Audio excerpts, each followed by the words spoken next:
Good morning. Welcome. This is a public hearing of the Chatham Conservation Commission being held on Wednesday, June 24th, 2020, in accordance with the provisions of the Mass General Law, Chapter 131, Section 40, the Wetlands Protection Act, and the Town of Chatham Wetlands Protection Bylaw, Chapter 272. It's being broadcast live on Channel 18 and recorded for the archives.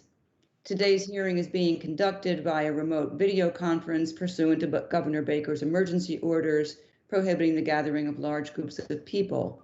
Every effort has been and will be made to ensure the public can adequately access the proceedings as provided for in the order.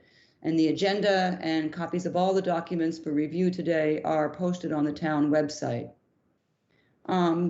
We're going to continue in the scheduling declarations that we have been pursuing for applications that have been filed since the beginning of the emergency period.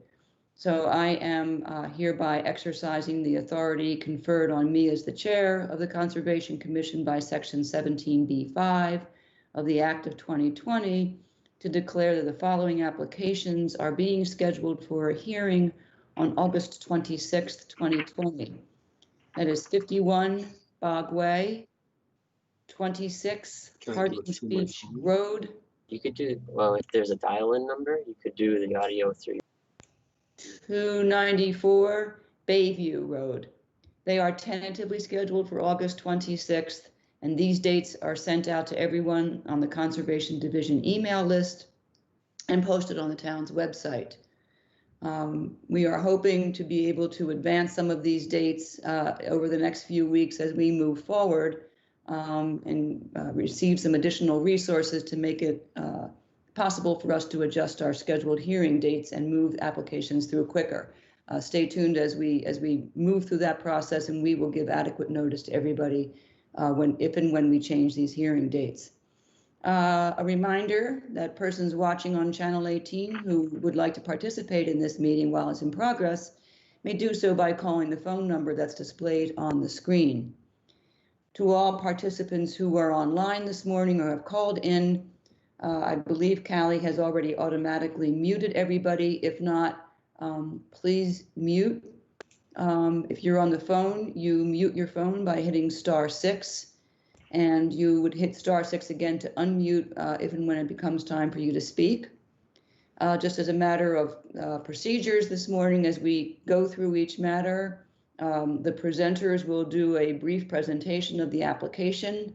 I will ask for questions and comments from the commissioners first, and then from participants who are on the call.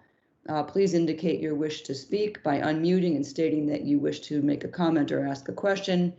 And please, if I forget to ask you to make a comment or question, speak up so that we don't miss you. Please know that the chat function does not work for that purpose. It's not being monitored.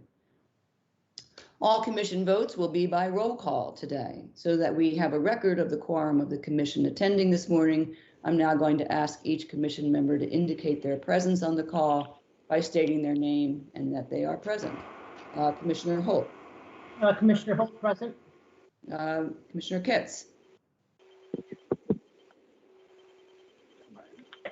We're going to come back to Joe. I just got a text from him that he had an internet interruption for a moment, so he's logging back in. We'll come back. Commissioner Rawls. Here. Commissioner Del Vecchio. Present. Del Vecchio here. And Commissioner Clark. Present. Thank you. Commissioner Kitts. Joe, are you back with us?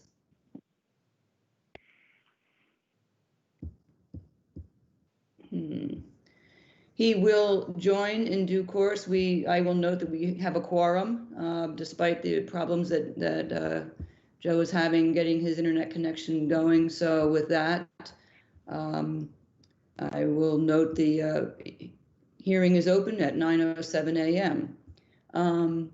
There are a couple of applications that have been requested to be continued today. So if you are here for either of the following applications, they have been continued and will not be heard today. 39 Homestead Lane will be continued until a hearing on July 8th, and 14 Pine Ridge Road is also being continued to July 8th.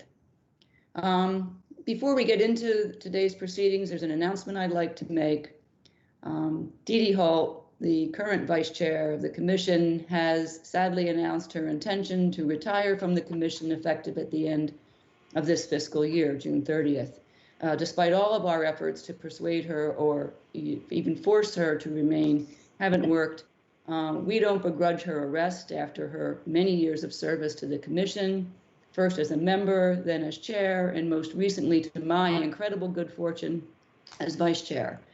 While we're all incredibly grateful to Dee Dee for her, I don't know, what is it, 10 years of remarkable service to the town and the commission, we understand her need to step down and move on to other things in her life. And I know I speak for all of us when I say that every single one of us, this town staff, the commissioners past and present, all the professionals who appear before the commission are very grateful and appreciative for Dee Dee's sharp intellect, her dedication, her unwavering professionalism, and her fairness.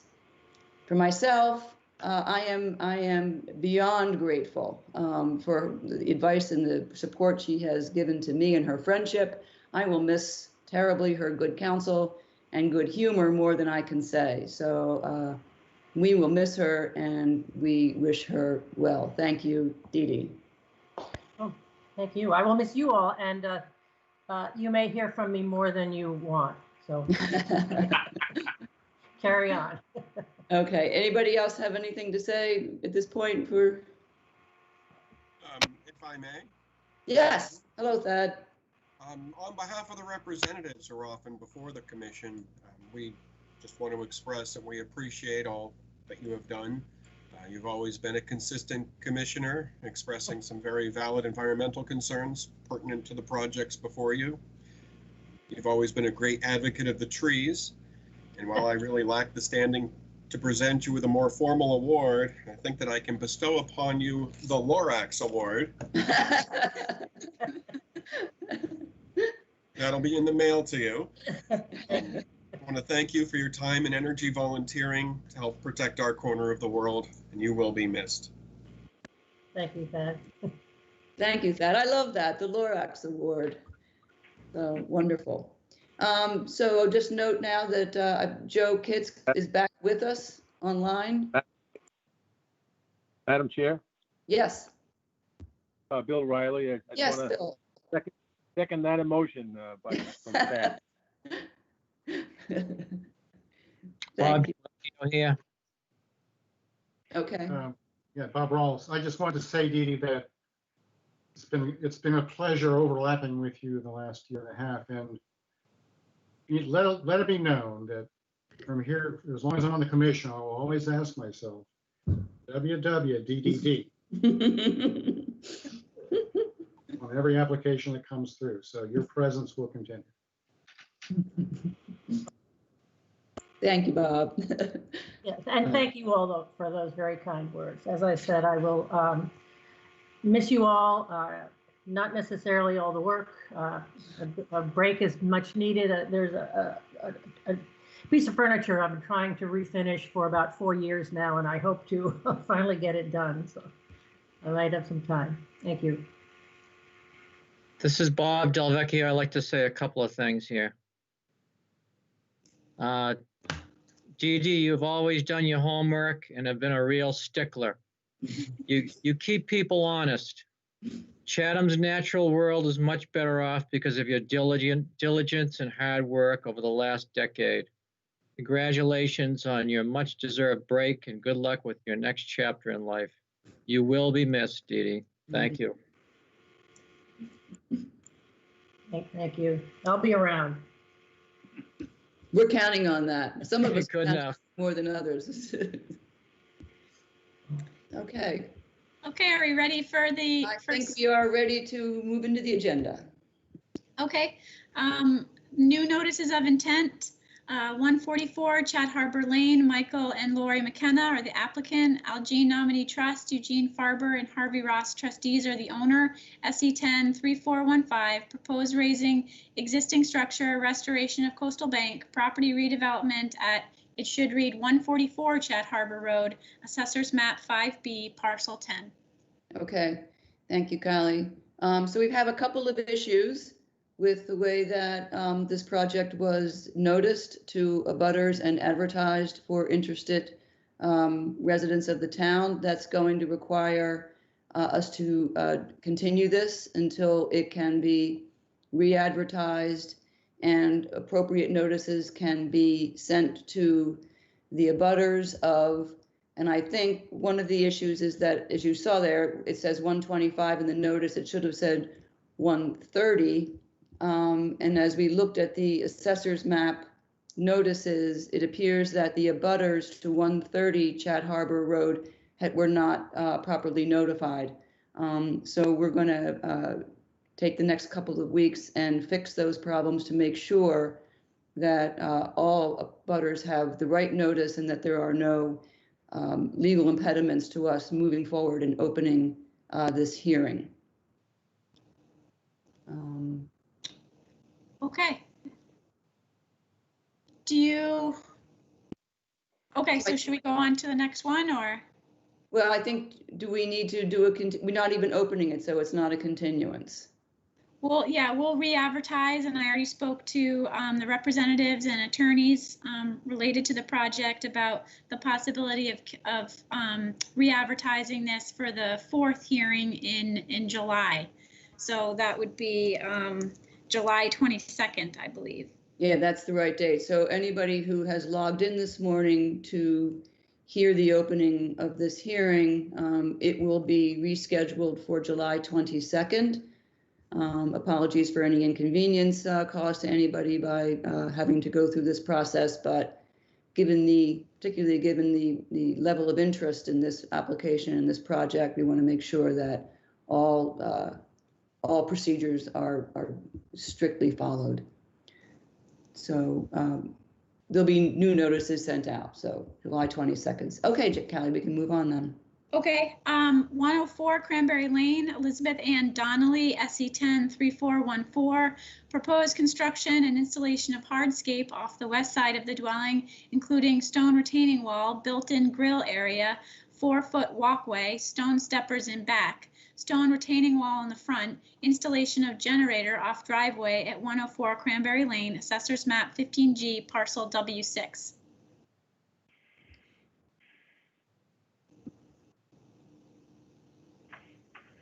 Russ? I think this is why Russ is here. Yep. But he's no longer on the platform. Stephanie is. Can you hear me now? Yes, we hear you. Okay, Russ Holden from Ryder and Wilcox. Sorry about the technical difficulty here. We feel your pain. It's not easy. Go ahead. Just a quick comment. I just want to say it's been an honor and a privilege working with Dee Dee, and I wish her the best of luck in her future endeavors, particularly with the furniture refinishing. You have heard the scope of the proposed work. I'd like to give you a few details. The proposed wall to the west of the dwelling will be a stone wall constructed to create a level area between the dwelling and the existing arborvitaes and to retain the arborvitaes. It will be approximately 88 feet in length with 56 feet within the 100-foot buffer. It will have a maximum height on the exposed side of no more than 3 feet. The walkway will be a combination of the material, bluestone slabs with an edging. The proposed wall by the front entrance is actually replacing an existing wall that was part of the original step and wasn't shown clearly on the original plan. The P-stone area is replacing approximately 400 square feet of proposed pavement from the original plan, SE 103292, 200 square feet within the 100-foot buffer. Including the pre-mentioned hardscape, proposed steps, generator pad, and entrance walk, the increase in coverage will be 414 square feet. The original project included 33,000 square feet of restoration and management. Another 448 square feet of mitigation will be added to offset the increase of this 414 square feet. There will be no reduction in the ability of the land to absorb contained floodwaters and floodwaters will not be diverted to other areas. The project activities will have no adverse impact on wildlife habitat. Wildlife movement within and between the resource area will not be obstructed. And I open it up for comments and questions. Okay, thank you, Russ. Callie, it looks like you have the current, yeah, that's the current site plan. I just want to provide a little bit of context before we start asking questions and making comments. There was a 2018 application and an order that was issued in September 2018 for this property that relates generally to this work. The 2018 order permitted the addition to the house in the back and the two covered entrances, front and side. It also provides for stone steps to be laid into the slope, which has not yet been done. And it also provided for about 306 or so square feet portion of the driveway to be removed and replaced with native grasses as mitigation. There was other mitigation proposed, but if you can go over there and circle, Callie, portion of the existing paved driveway to be removed, that section right there, and that was to be replaced with native grasses. There was also, as I recall, because I was on the commission at the time, there were a number of times that commissioners asked about whether or not this project was going to require any regrading because the site is quite sloped. And repeatedly was told, no, there's no need for any regrading in this project. So that's where we are. The project has not yet been completed. The order has not been closed out. And now we're dealing with a new proposal that will change some of what was permitted under the 2018 order. And a particular interest, as Callie's been flipping back and forth to show, is that that area where the driveway was to be removed and replaced with grasses is now what is proposed for the bluestone walkway.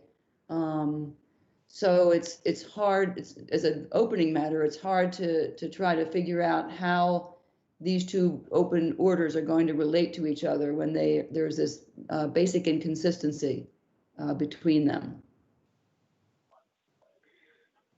Well, it would be my understanding that the reason we're filing a notice of intent, or we were asked to file a notice of intent, was because of the changes. Or that's part of the issue. Mm-hmm. So, as opposed to amended order or just requesting. This is Callie here to Russ. I do recall the lengthy conversations we had about the issue of the proposed retaining wall, which you can see up here. At the time, though, I wasn't aware that you were also going to propose additional hardscaping in the area that was the commission previously had required and worked into the order to be a native grass area. That was a surprise to me in this particular notice of intent. This has all been generated since we had to file for a new notice of intent. The client, landscaper, contractor got together and decided, well, let's see how we can formalize this and make this a more conducive to controlling traffic in this area. So that's where everything else came from. okay. There was no intention with the original discussion, Callie, there was no intentions other than putting a retaining wall to protect the arborvitaes, but then all this other hardscape generated from that. Yeah, I just wish that we could have, the commission's kind of in a difficult position because 2 years ago they required that this area be native grass, and now they're requiring, that area that was supposed to be native grass to be hardscaped. And excuse me, I'm sorry. We can redesign that walkway anyway. There's going to be foot traffic going out that door to the back. So we can put down native grasses that'll get worn with the foot traffic. We could put steppers there. If there's some other design you'd like to see, we can definitely work with you on that. What's the reasoning for this proposed pea stone patio and grill area? Is this an additional patio that's proposed in Well, addition to this? I believe the grill area was somewhat incorporated in the original plan. There was a recycling area, there's a grill area. Let's see, where's it? Just as a proposed covered entrance. Yeah, maybe it wasn't specifically called out. Just to the north of that covered entrance, there was a boxed out area, which I think was going to be for recycling purposes. And now that's going to become the grill area in that part. I believe the pea stone is just for parking, additional parking. So they're going to park right next to their built-in grill? I'm not really 100% sure, but I know they park in there now. So, and actually they'll be restricted with the return of the stone wall. So it might be just to have a transition from the pavement to the walkway. Yeah, the stone wall is going to make it almost impossible to utilize that area for parking unless you could angle one car in there. And I do see from the couple of times I've been to this site that even though there's a veritable sea of paved asphalt, parking is still tough. And there were a number of cars there, family members, I assume, and I had to park out on the driveway because there was no room in the front or down the bottom where work is still going on. But it seems, as I recall, that paved portion of that driveway has already been removed, and right now it's just bare earth all the way along that northwest side of the house, right? Yeah. Okay. So at least so that's a change, and at least the asphalt there has been removed, and pea stone is an improvement over asphalt. So let me open this up to other commissioners who have questions before we take any further. Madam Chair? Yes, Tom, go ahead. I wasn't obviously involved with the order 2 years ago, but I was curious, what is done with the runoff from the paved driveway?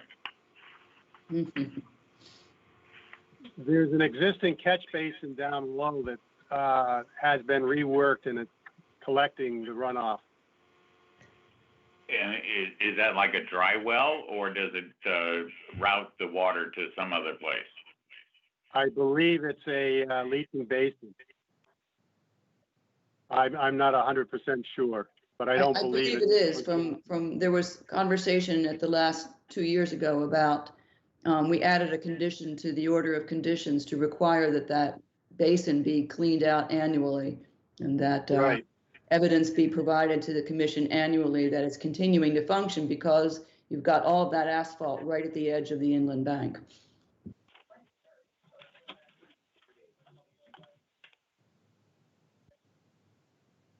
Has any thought been given to replacing the asphalt with something more permeable? No.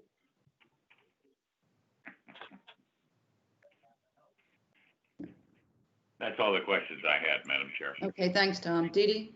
Yeah, I guess a technical question is how will the order of conditions that's already issued out and is outstanding going to receive a certificate of compliance if these changes will make it not in non-compliance? Yeah, I guess that's my question. It seems that this first order should in some way or another come to some kind of finality, but it will never, if this is approved, the second notice of intent is approved, the first one can never be in compliance, right? Because this area that is now going to be walkways and a wall was supposed to be grasses. I mean, this is Callie. You would have to, the commission at the time, most likely have to receive the COC's request at the same time, and then deal with it that way. I guess one of my questions is maybe just sort of in tandem with Dee Dee's. Russ mentioned that the arborvitae that are there on the property line, the root systems are in danger, therefore they need to be protected with a retaining wall. But why couldn't the root system, why couldn't that slope be a little bit more gradual and then plant it, which would sort of keep the original order in this NOI and the original sort of intent with the original intent of the previous order?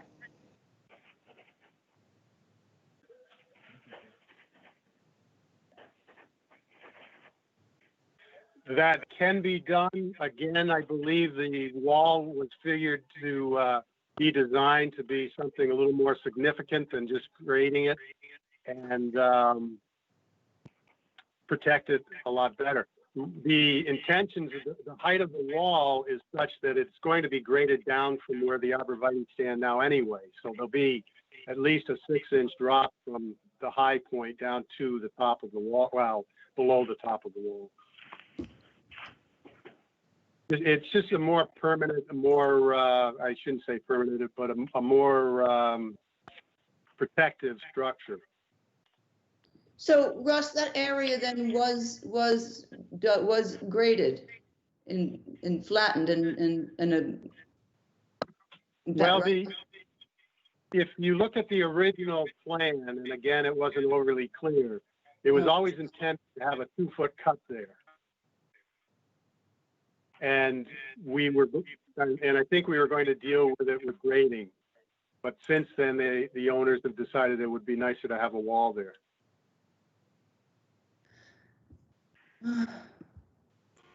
Commissioner Holt, just a point that for the record, walls are typically are an impediment to wildlife. There is wildlife that cannot climb. For example, a tortoise can't climb. So, again, that's just an observation that I don't think it's quite accurate to say it doesn't impede wildlife. Well, either end of the wall is going to taper down to the natural grade. So, other than going through the middle of the wall, they can step off to the side. So it's not a complete impediment. So is the wall what is the square footage of the wall versus the proposed walkway? Do you know the difference? 169 walk, and so that means it's 300. Well, within the buffer, there's about 86 square feet of wall, and there's 169 square feet of walk.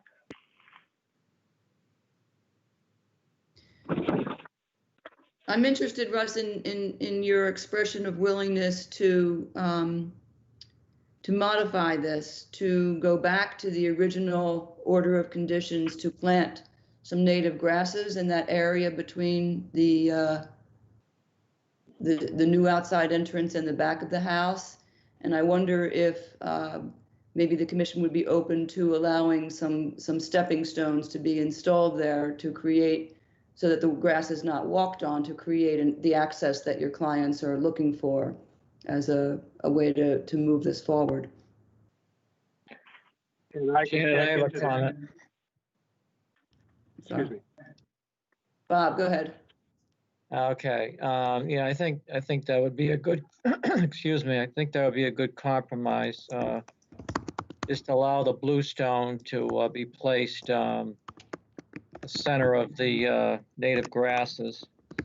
A comment on the wall versus a slope. I think having a wall would be better for drainage. I don't think it'd be a good idea to have a slope towards the house. And it's such a confined area.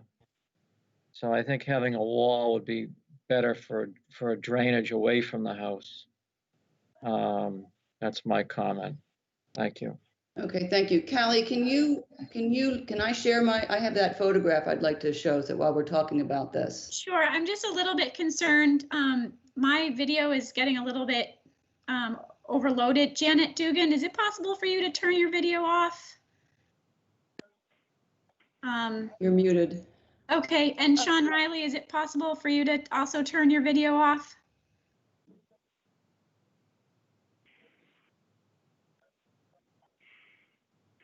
It's on, but he's not there, so. Okay, sure, go ahead and share. I hope it comes through. Okay, let me see which, is that coming through? Yep, Do you see the photograph? yeah, Okay, so for everybody, this is what we're talking about. It seems clear that there was some, in 2018, there was not such a significant drop off. So some material was removed or excavated to create to flatten this area out, as I said. So we're seeing is the location of the arborvitaes and what that slope looks like coming down to the house. And that's where the wall is proposed to be installed to retain those trees.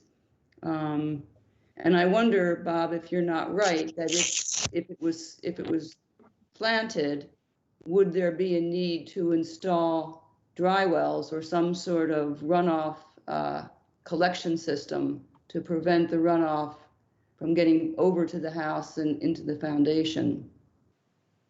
I mean, it's not a huge slope, but it's enough.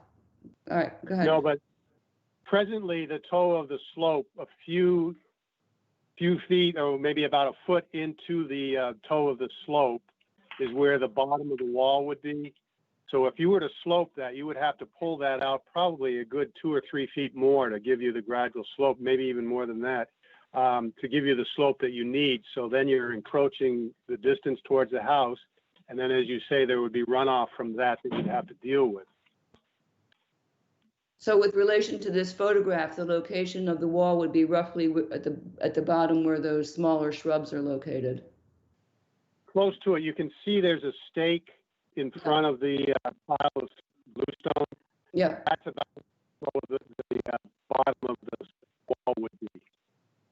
So as they say, it's about a foot in from the toe of the slope. Okay. All right. Okay. We have a difficult connection to the issues today. so I guess one of the things I'm hearing then, just to summarize, is that the commission would be willing to entertain a retaining wall there, and possibly stone steppers as a sort of minimal impact pathway over the grassy area. But as far as the bluestone area and the other hardscape improvements there, I'm hearing that you're asking Russ to go back to the drawing table on that. Is that right?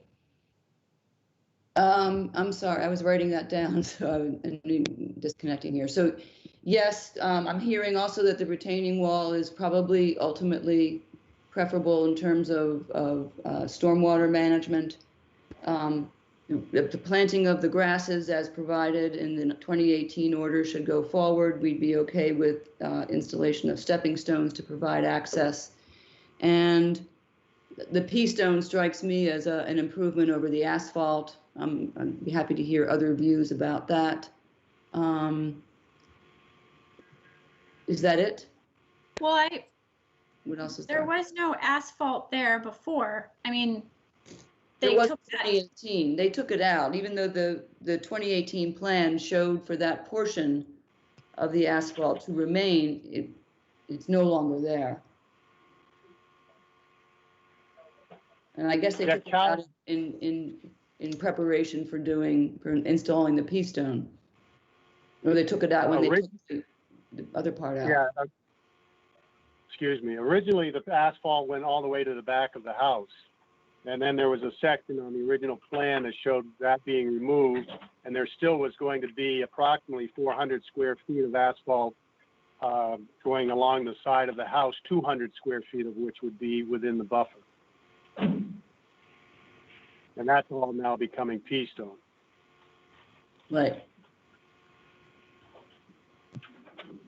Commissioner Del Vecchio here one more time. Yes, Bob. Also, there's the rinse station that's proposed. And so that's something to consider as well, how that's going to be designed and so forth. It is, but it turns out that that was permitted in the 2018 order.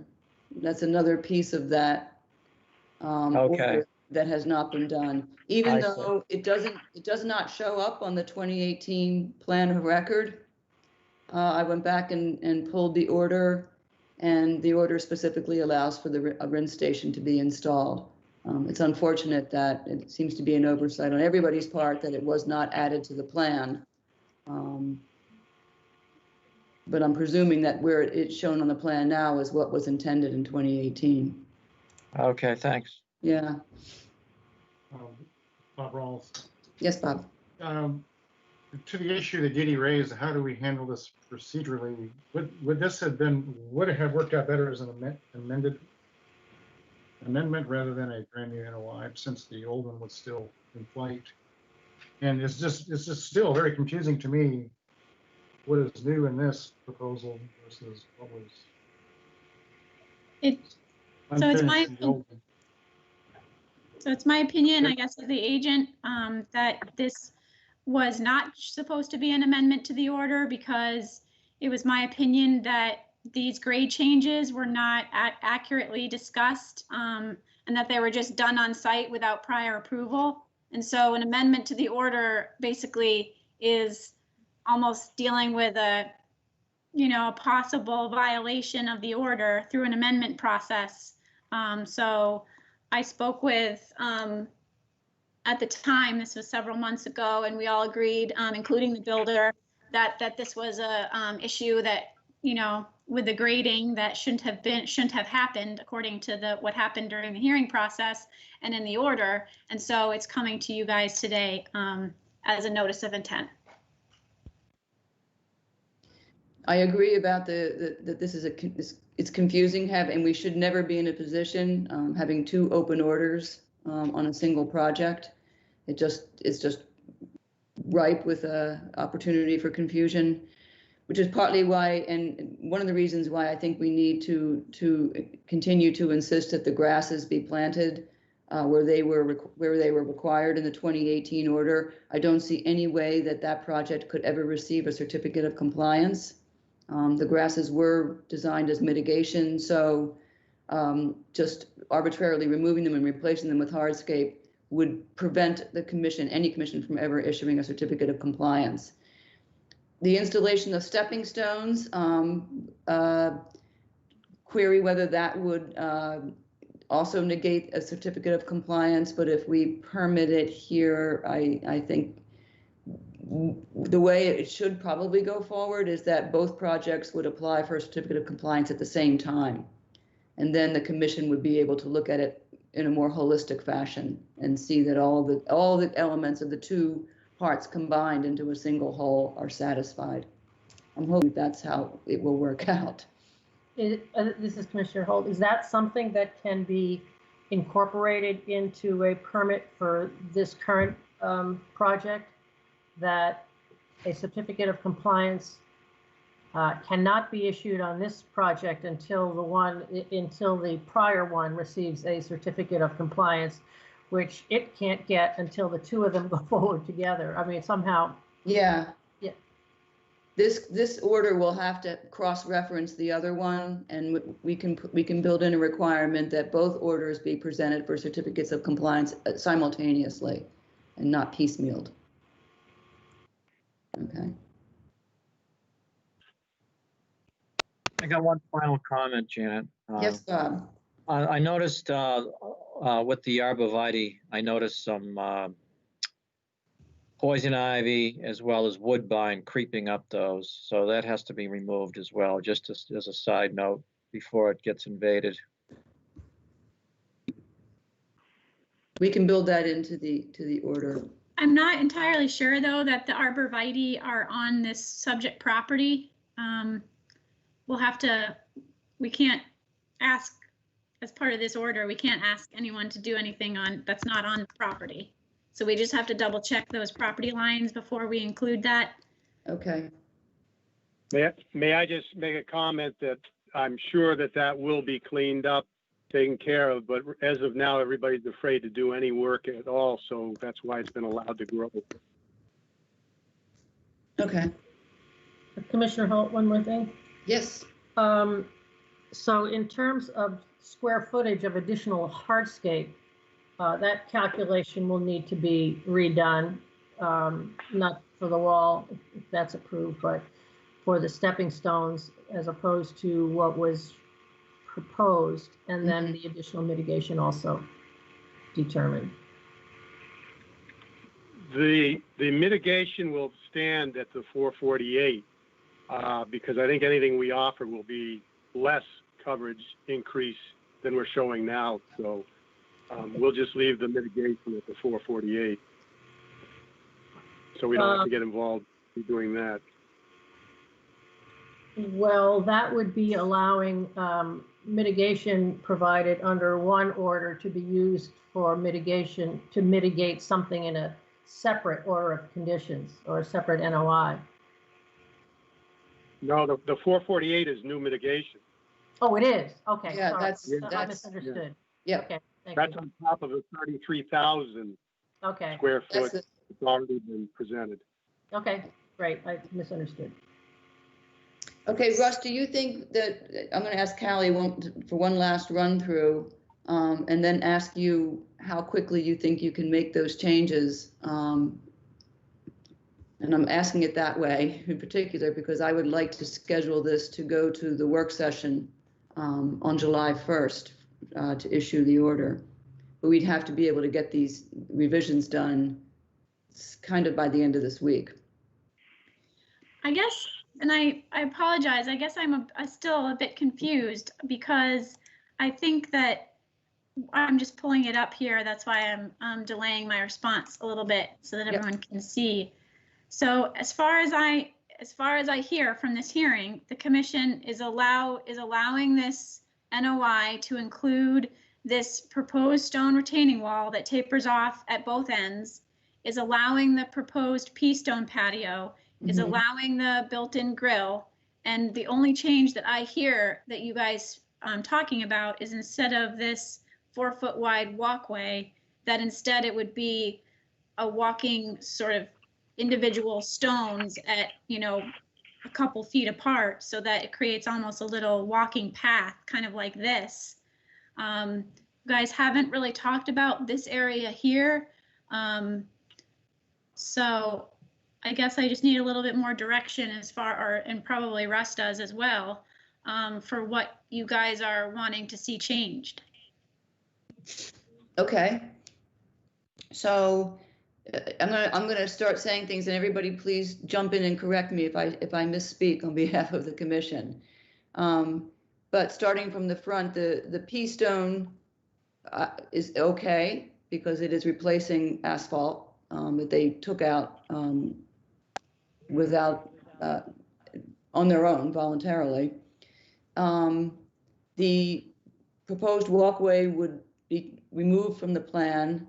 The native grasses would be planted in that area where they had been planned before. And stepping stones would be installed to allow for access from the grill area to the back of the house. The retaining wall, I think, is probably okay, even though it is the result of grading that should not have been done. But given the current situation and the reality there, I think it's probably preferable to then creating a stormwater management problem and having to install further dry wells. And given that only 84 square feet of it is in the buffer zone, to me, that's the bottom line is that it's okay. No, we have not talked about these 2x3 stepping stones to go back to the in-ground stairs that have not been installed. Let me find out the intention of the client on that stairs and the steppers in the back. Okay. Do you have, if that's what they want, is there an issue with those? Well, it's additional hardscape it's additional hardscape above the 2018 order and plan that was supposed to be grass. I think the stairs were actually there. I can find out if they're willing to just have grass there. Yeah. I also want to add, Russ, you have top of wall and bottom of wall grades, but there aren't really very many grades in this portion where the arborvitae are. So is it possible just to review that quickly and add the proposed grade lines and possibly existing grade lines so that we can accurately see what's going on here? I'd rather not, only because if you go back to the picture of the arborvitaes, you can see that it's up and down, and those grades are approximate, just based on the existing grade. So those might be off by an inch or two, maybe as much as 4 or 5 inches. And I don't want to be held to those grades if there needs to be an adjustment. Okay, but that sort of is where we ran into this problem in the first place, is the issue with the grades on site. You have a bottom of wall grade now of 44.2, which is actually fairly level from the house to the bottom of the wall. That's going to go all the way across in the front. The top of the wall, I have a grade of 46.5, and that's going in front of the arborvitaes. That's probably going to be true all the way through. And then as it slopes down, it depends on where it's going to meet those ends of the walls. They might be shorter, depending on where the grades drop, how the grade drops off there. If you notice, particularly where you're waving right now, there was some regrading that's going to be done just to clean it up, and it might drop down a little bit more. I mean, I can give you grades there, but I don't want to be held to them if there's some adjustment that needs to be made. Okay. I mean, as of now, I've got about a 4-foot difference in wall, and the reality is it's only going to be about a 3-foot wall. So that 46.5 might be up by the arborvitae. So then they're going to grade it down to the top of the wall to be a couple inches below the top of the wall. I guess if you're uncomfortable, Russ, with the grades, I guess I would ask the commission, to me, I sort of feel like some additional information about the grades of how the wall is going to taper off is probably valid information for when this order goes into construction. But if that's not something that the commission doesn't want, and it's something the surveyor doesn't want to provide, then that is just the reality of the situation. I mean, the 44.2 is pretty definite. That's going to be pretty much the finished grade in that whole area besides on the west side of the house. As far as the top of the wall goes, I guess I can go back out there and reshoot some of the areas and come up with an exact top of wall for you. But as I say, I think some of that's going to be determined during construction. So how would you propose to deal with that? To do it, to have it reshot and make sure and have it accurate now, subject to potential change that would have to be reflected, or what? I guess I'm just asking for accuracy on elevations existing and proposed, which is what's required in a notice of intent. And I don't feel like that site plan adequately shows those grades. I can give you accurate elevations up at the base of the arborvitaes, all along the back of the wall. I can give you accurate elevations at the top of the existing slope. And those will be, I'll put those on the plan. I will show the bottom of wall elevation as will be proposed. The other ones will be existing. The top of wall, I guess I can get together with the landscape designer and we can come up with a top of wall for it. Okay. Does that work? Sure. And any elevation data you can give for how the wall tapers off would also be because I think some people would think an inch drop is a taper off, and some people, I think Russ, you represented that it would actually taper off to the existing grade to allow for wildlife movement. So any additional information there, I think, would be something that would be worthwhile for the commission. Okay. Bob Rawls, just another thing that on the new mitigation area, I don't recall it's being demarcated in any way, but I would hope that it is. I would hope that there's some language in it that says that it is. I pity any future commission is going to try to untangle any new applications to do additional work, trying to figure out where these mitigation areas are and which they correspond to. But I think that would help if it was outlined somehow in the field. And Commissioner Holt, I have one other thing as well. Hold on, I'm just going to say, Bob, yes, that we would require that in the order that that be plainly demarcated. Yeah, like we often do that. Yep.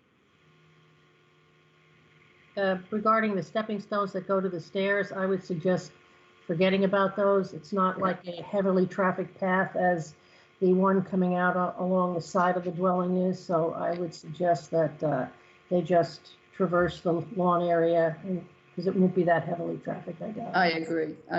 I think that as I recall, the stairs were proposed for safety purposes because of the slope in the back there is quite steep, but that said, there's not a lot of traffic back there, so that you don't need to have stepping stones, and that's just extra hardscape that we don't need, particularly if we're allowing stepping stones on the side. Okay.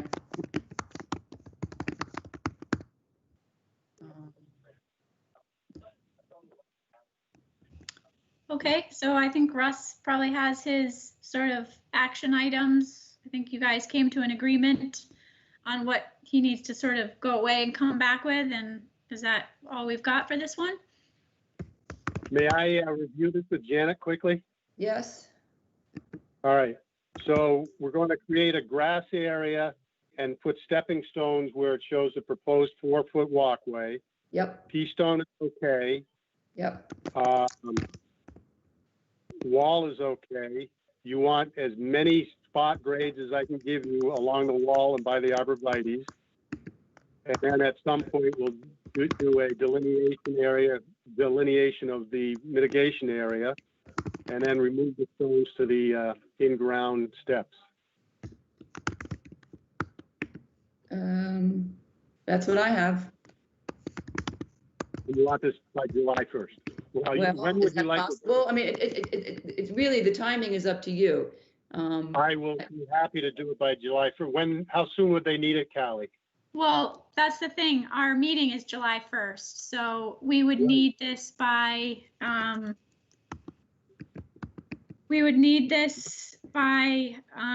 the 29th? Yeah, that's up to the commission. That gives you 2 days to review the plan and draft an order. Okay. How soon would you really realistically like it? I would like it by Friday, and if Okay, possible, that's fine. we shoot for We'll do that. That way, if there's any issues, we can iron them out on Monday and be ready and start drafting the order on Monday. I will work on it. Appreciate it. Thank you. All right, then, do we have a motion to continue this to the July 1st work session? Commissioner Holt, so moved. Is there a second? Commissioner Clark, second.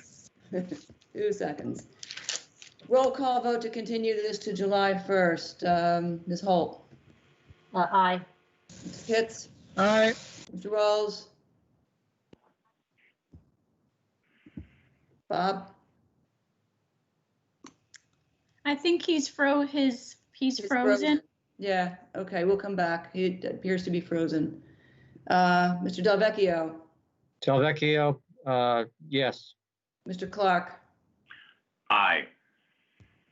All right, well, so by a active vote of, and chair votes by 5 commissioners, it's continued to July 1st while Bob works out his internet problem. May I ask one question of clarification? Sure. regarding the certificate of compliance. We're going to submit for both of these at the same time. Is that what your final Yes, decision? yes, yes. Very good. Okay, Thank you very much. thank you, Russ. Okay, the next item on the agenda is for continued hearings. 39 Homestead Lane, and Poppleton is trustee, is the applicant, and our Poppleton Revocable Trust is the owner. SC 103412, proposed removal of non-native vegetation, replanting with native vegetation at 39 Homestead Lane, Assessor's Map 15C, Parcel 21. Applicant has requested a continuance to July 8th, 2020. Is there a motion to continue to July 8th? Commissioner Holt, move to continue to July 8th. Thank you. Second? Clark, Well, second. yeah, second. Janet, pick one of us. All right, Tom, you're on for today for the seconding. Roll call vote to continue to July 2nd. Ms. Holt? Aye. Mr. Kitts? Aye. Mr. Rawls? Bob, are you there? Yay, you're there. Okay, no audio, but I take that as a yes. Ms. Delvecchio? Aye. Mr. Clark? You said July 2nd? Yes, the third. July 8th. I'm sorry, Oh, July 8th. July 8th. I'm July sorry. 8th. Okay, aye. Okay, chair votes aye, so unanimous to continue to July 8th. Okay, Okay, next item on the agenda, 14 Pine Ridge Road, 14 Pine Ridge Road Realty Trust. Cynthia S., Paul D., and Samuel D. Dollinger, Sweatland are the trustees.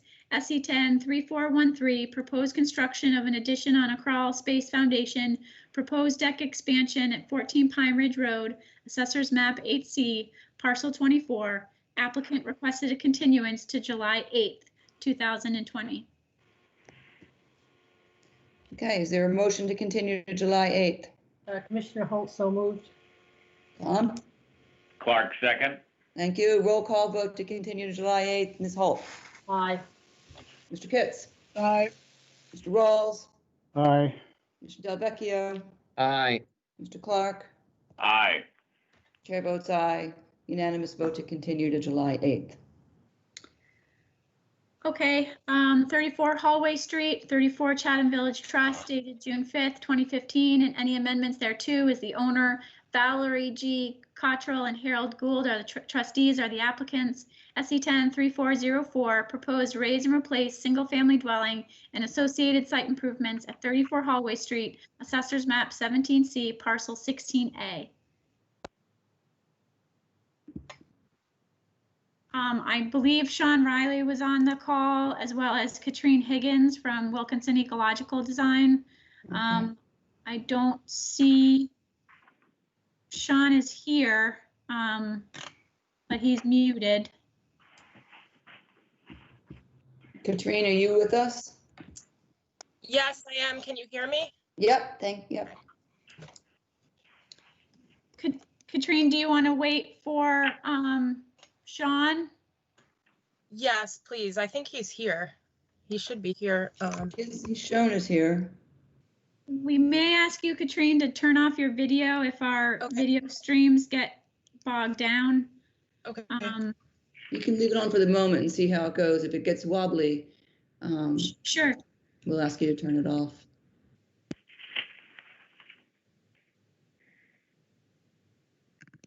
Is Sean Riley here? Let me try to call him.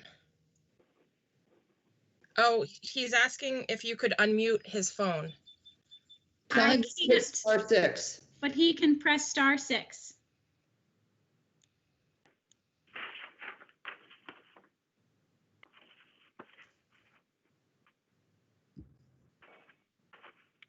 Can you hear me now? Yes. Hello, Sean. Yay. Yeah. Thank you. I was hitting unmute, but I have an Apple iPhone and it wasn't unmuting. It doesn't All work. right, sorry about that, Sean. Yeah. This is my first one I've done with you guys on this Microsoft Teams. I'm used to the Zoom or the other ones that they have. Yeah. For the record, Sean Riley, Coastal Engineering. Yep. Yep. You've got Katrine Higgins is on the phone as well to discuss any of the wetlands or invasive removal land management protocol that we provided. Also, I believe Mike Ford, who is the attorney for the zoning application that we made, is also on the call. The last time we met was back in February. And subsequent to that, we had an on-site that the commission had requested to walk through. This is a complicated project with velocity zones and A zones, and it's adjacent to a dune and a wetland. We walked the site with the majority of the commission and looked at the location of the existing garage and paved driveway immediately adjacent to the resource areas, and how we were relocating the proposed house and combining the garage as a drive under and relocating the house as far from the resource areas as possible, and also how we were removing the pavement within the flood zone, the V zone, and replacing it with a longer pervious driveway. The commissioners had requested the following supplemental information be provided, which we have in the package from last week. We submitted it. Copy of the old bulkhead wall plan. There was a question as to the approval of that wall and what it was for. It was a flood barrier that was approved decades ago and installed, and now the dune that's on the beach side has accreted over the years and covered over that wall. We were also asked to provide the volume of fill for the septic upgrade, which has been provided, drainage calculations, and also a land management plan for how we're going to address the removal of the invasives, which has been provided by Wilkinson Ecological Design. The reason why we haven't been back in front of you since February is we've been working hard with the abutters in the neighborhood for the last several months to address their concerns with runoff, view easement, mostly what their concerns with the views and the house massing and sizing. We've worked out agreements with the neighbors and have since received unanimous approval from both the Zoning Board of Appeals and the Planning Board. And some of those requests are also beneficial to the conservation area, which I'll get into. So if you could just pull up the two plans that we have, the previously originally submitted plan and the recently submitted revised plan. Yeah, I'll go over the Sean. minor changes. Okay, Yep. Sean, just give me one like 20 seconds. Let me Go just ahead, pull Kelly. it I'm up. just going to read in. So Sure, Sean, absolutely. we have a letter that's come in since the last time we've had a hearing from an abutter. I presume it was read at the ZBA hearing because it's jointly addressed to us and to ZBA, but I'm going to have to read it into the record. It is from Mark Derhagopian, the owner of the Surfside Inn, saying, I recently received an abutter's notice for a proposed new structure on the site located at 34 Hallway Street, Chatham. I'm the owner of the property at 25 Hallway Street, which is located directly across the street from said property. The property that I own is the Surfside Inn, which I've owned and operated since June 2015. Out of caution, prior to the purchase of my property, I consulted with a local survey company and was told that any change in height to the property at 34 Hallway Street would require a variance. I did this additional research in an effort to ensure that the views from my guest rooms would be protected in the future, since rooms with water views are highly preferred and can sell at premium rates. From a review of the proposed elevations, it appears that the new structure will have an additional floor added, which will increase the height of the new structure approximately 10 feet above the height of the existing structure. This added height would block the water view from many of my front-facing rooms and negatively impact my business. While I appreciate the efforts to improve the current dwelling, I am in opposition to the request for an addition of the second floor as shown on the plans to date. And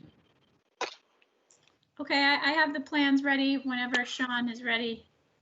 okay. Sure.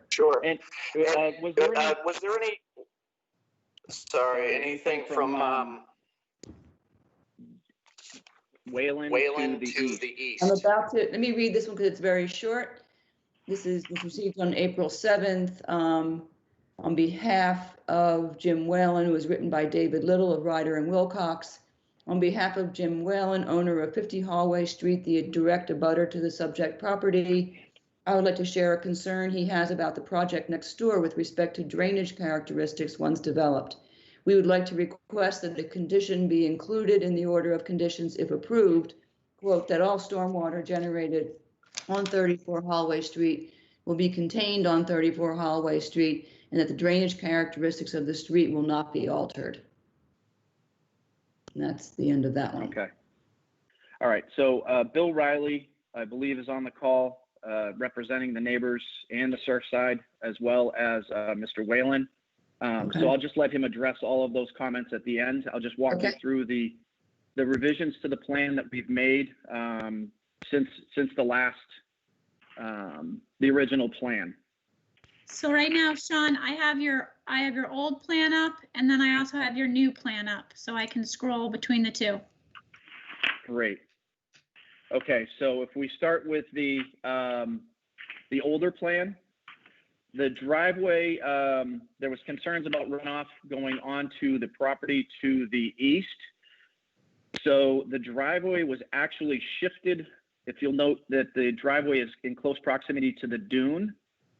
On the lower level, you'll see on the southern side, you'll see the green line demarks the edge of the dune where the driveway comes sweeping down along the edge. If you shift to the newer plan, you'll see that we've shifted the newer driveway approximately 6 feet further away from the dune to make the grading work, along with a short landscape wall that we've installed between the driveway and the neighbor's property, and regraded the area to direct the runoff away from his property and down the slope onto our property. And that's up at the street. On the right-hand side, you'll see that short retaining wall that was added.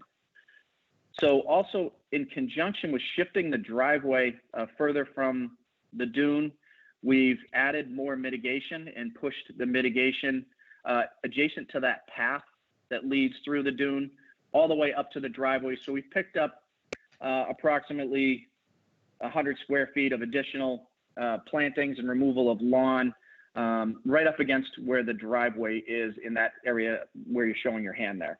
Yeah.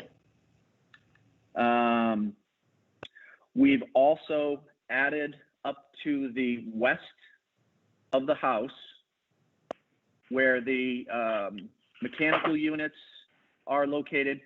There is a stand of invasives that's up in that area. We've added that to the plan. And in discussions with the neighbors, that actually extends out to the road. So we plan on having some minor modifications to this plan, which I'll get into, but that will be one of the minor modifications that we're going to actually expand that mitigation area to do exactly right in that area where your hand is, additional removal up within that area, and Katrine can address what's going to go back in its place after my presentation. Let's see, post house, garage. Yeah, so those are really the major changes that you see on this plan. One thing that we have agreed to with the neighbors and will be provided on this revised plan, which is a benefit because I know how Cali has a thing for California privet, and that was brought up at the last hearing. The California privet, proposed privet, will be removed from the plan, which runs along the entire length of the road, right at the property line, and replaced with a specified 3-foot tall picket fence that will be no higher than elevation 17. And we worked out that agreement with the neighbors. So to be consistent with that agreement, we'll be revising that plan for conservation as well as for the zoning board that will be recorded. So that will be the recorded document that will be incorporated to the house side of that 3-foot tall picket fence. There will be roses planted along that fence line. We'd also like to incorporate the David Little request that the drainage be contained on the property as one of the conditions to be consistent with the language that was provided to the Zoning Board of Appeals for that condition. Mike Ford will submit with our revised plan that language that we'd ask to be incorporated within the order of conditions. With that, I will open it up to any questions, but essentially the plan has gotten better than it was the last time that we were before you. Okay, thank you, Sean. I agree. It has gotten better. It's I guess all good things take time. Let me just clarify what you said about the picket fence. You said no higher than, it's 3 feet in height? It's 3 feet in height, correct. Okay, but what was the 17 that you said? I didn't understand that. So so just to be consistent and to give an elevation to the top of the fence so that we had a starting point from where that 3 feet would be measured so that there would be a maximum cap to the height of that. We've started basically elevation 14, which is along the driveway edge, basically between the house and the easterly property line. The average grade in there is 14. So that was the starting point that we agreed to with the neighbors. And the 3 feet would get you to elevation 17. 17 would be the top of that fence. Got it. Correct. Okay. Any questions for Sean? Commissioner Holt, just a couple things. Sure. Sean, the drainage calculation for the drywall sizing, was that, did I understand this is based on a 25-year event? Yes. Okay, thank you. And the other thing is, when you say picket fence, we ran into this on a different project. When you say picket fence, could you describe what that fence might look like? I didn't see any schematic of it in the your submittal. Sure. It's the typical space picket where you've got the gap in between. I believe it's going to be just a white picket fence like you'd see anywhere around town with the wide gap picket. So is the gap so the equal the to 3 to 4 inch picket with a 2 to 3 inch gap in between? Just guesstimating. And there'll be openings at the basically there'll be an opening at the driveway, and then there'll be openings at the 2 paths that lead out to the street. Okay, so based on wildlife passage, should any wildlife be wandering here, I guess. Okay. Yeah, so essentially they'd be going, it's pretty hard for them to get up over that wall that's along the southern and western property line.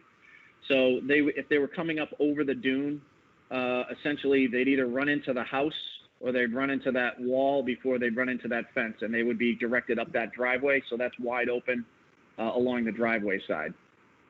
So I don't think that would be much of an impediment. Okay. Thank you. Other questions for Sean? Yeah, Bob Rawls.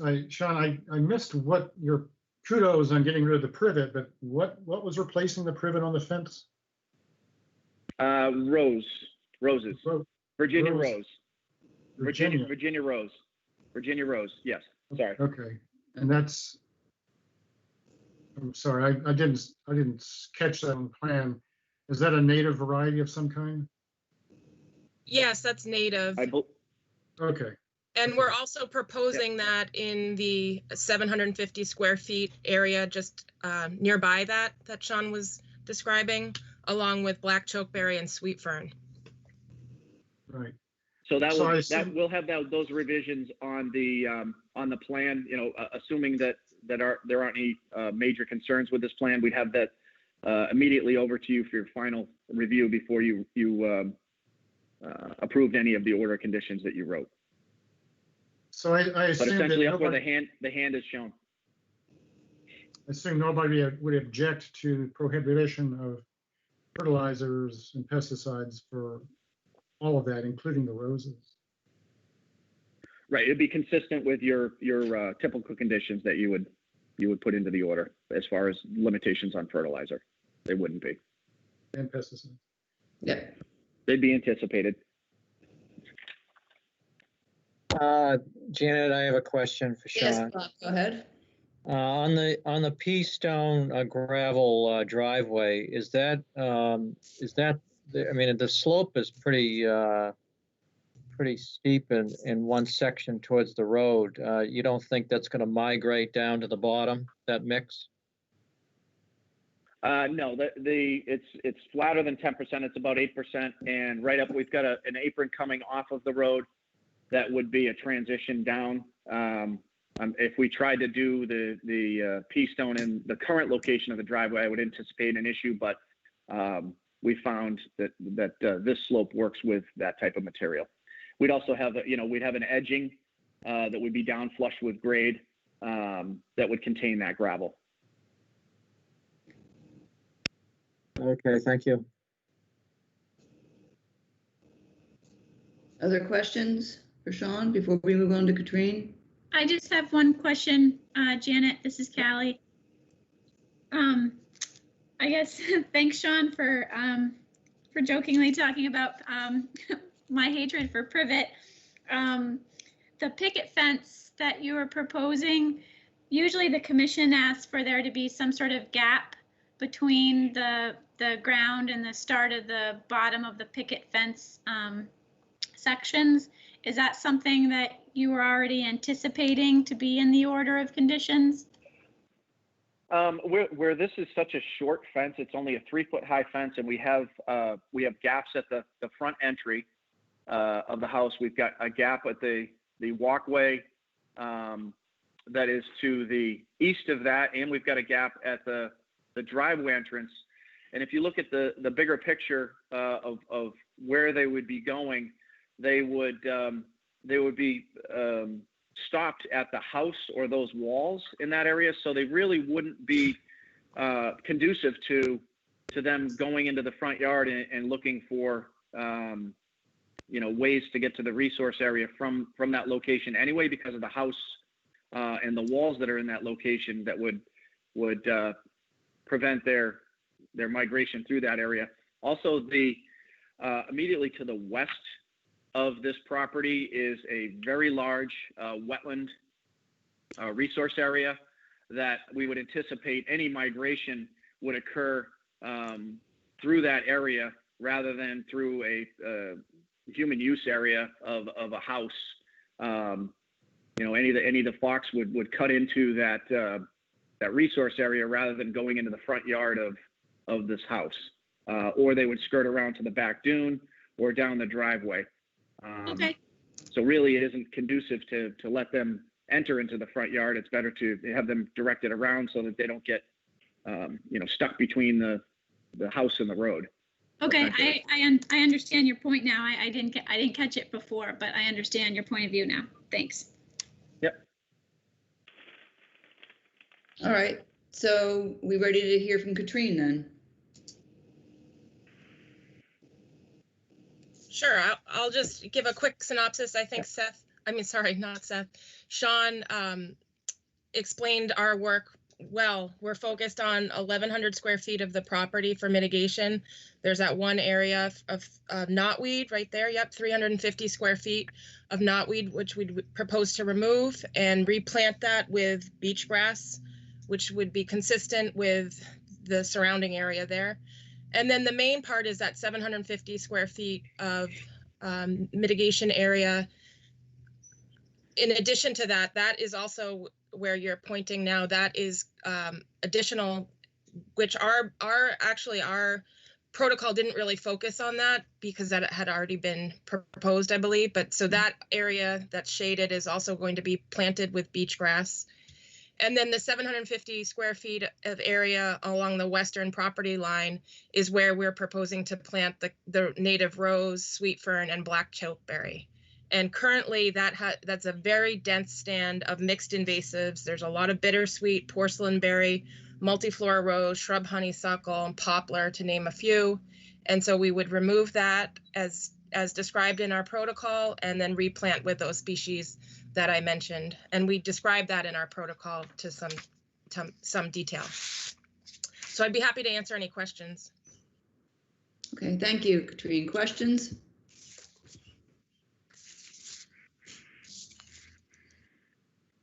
Del Vecchio here. Yes, Bob, go ahead. The knotweed, when would that be removed and how? We propose to remove that later in the season, and we describe that on page, it's page 2 really. And then in our timeline, we describe that also late summer, fall, and it would be using one of those the injection method.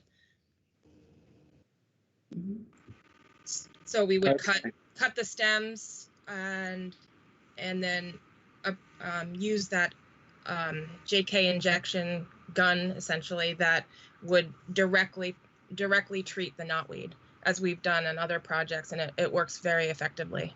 Okay, thank you. Sure. What is the herbicide that's used, Katrine, for that injection? It's typically glyphosate. That's the most effective herbicide. There are other options. Why is that preferred? It's the most effective. It gets rid of the knotweed as quickly and effectively, so that you can replant the area sooner. Commissioner Holt has a question. Yes, Dee Dee, go ahead. Okay, does Wilkinson currently have a contract to do the work for the duration of the 3-year management plan? We have a contract for the first year. Okay, thank you.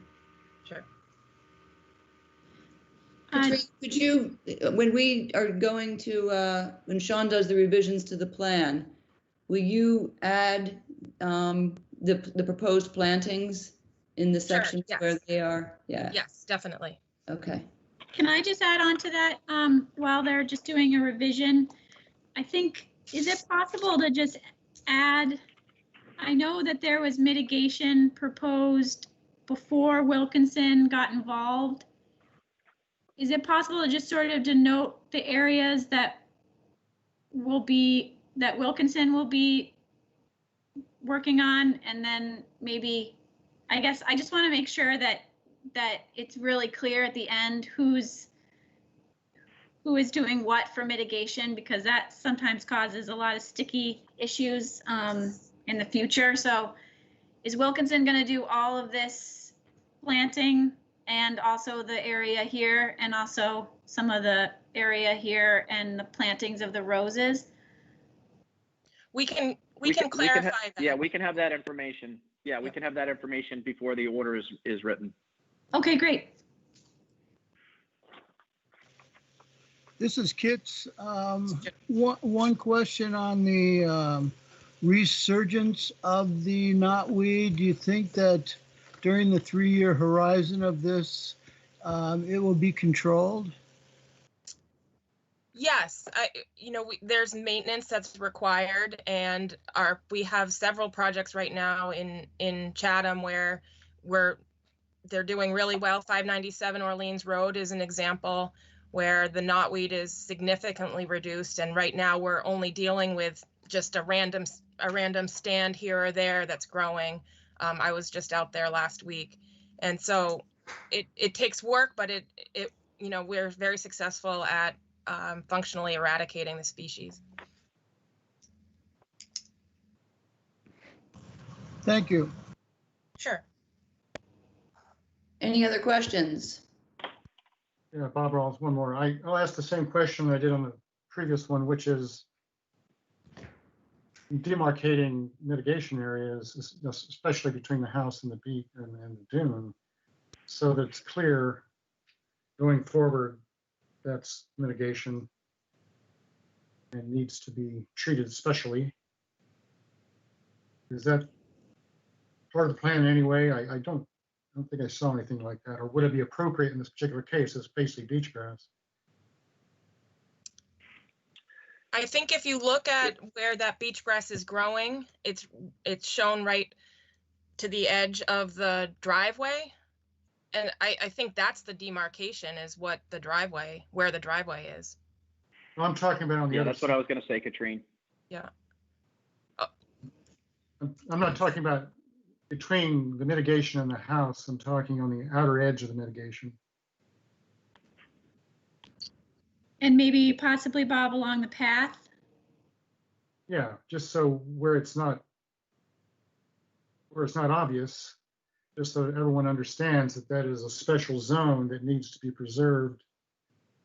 And if it becomes invaded again, it's obviously a high priority area for cleaning up.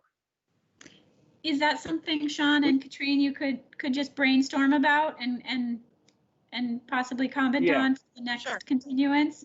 Sure.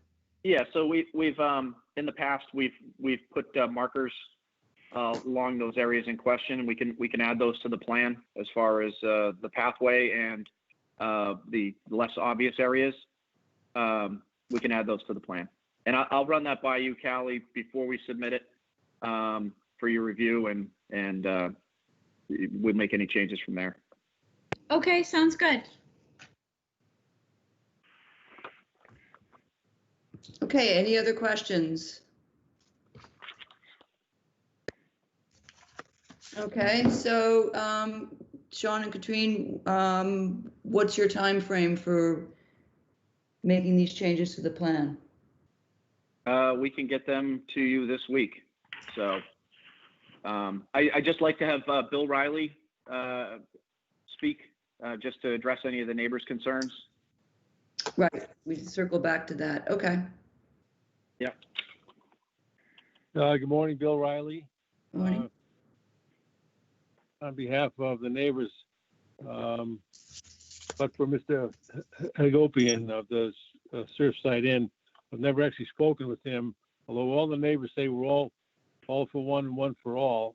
But I have spoken directly to Mr. McKenty, Mr. Rusovsky, Mr. Whalen, and a couple of other neighbors on the street. And they worked hard.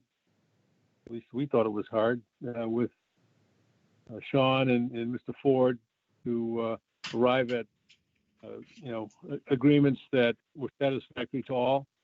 And so we have no objection to the approval of the plans. Thank you. That's good to hear. And okay.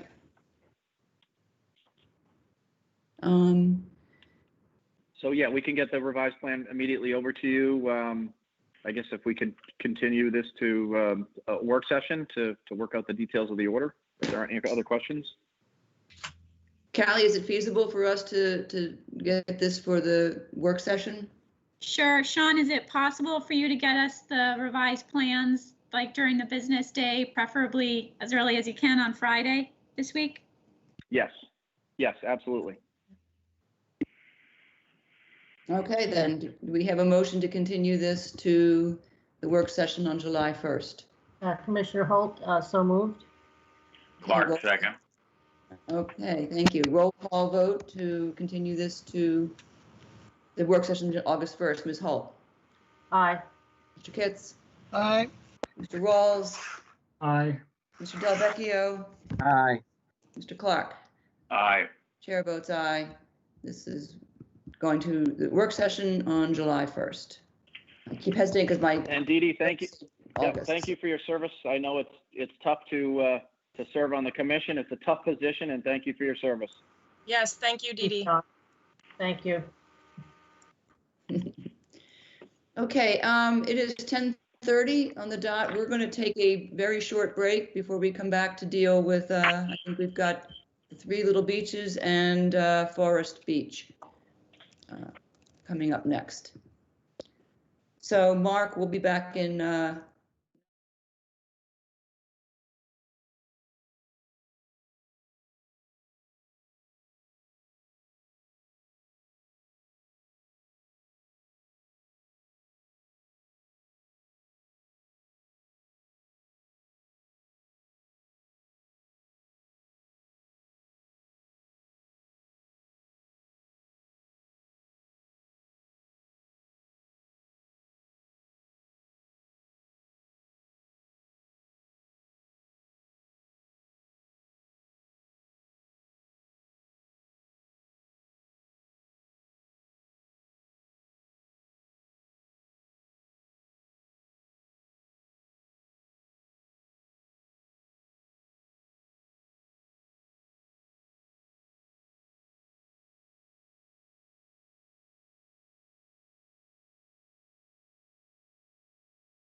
Okay, we're back.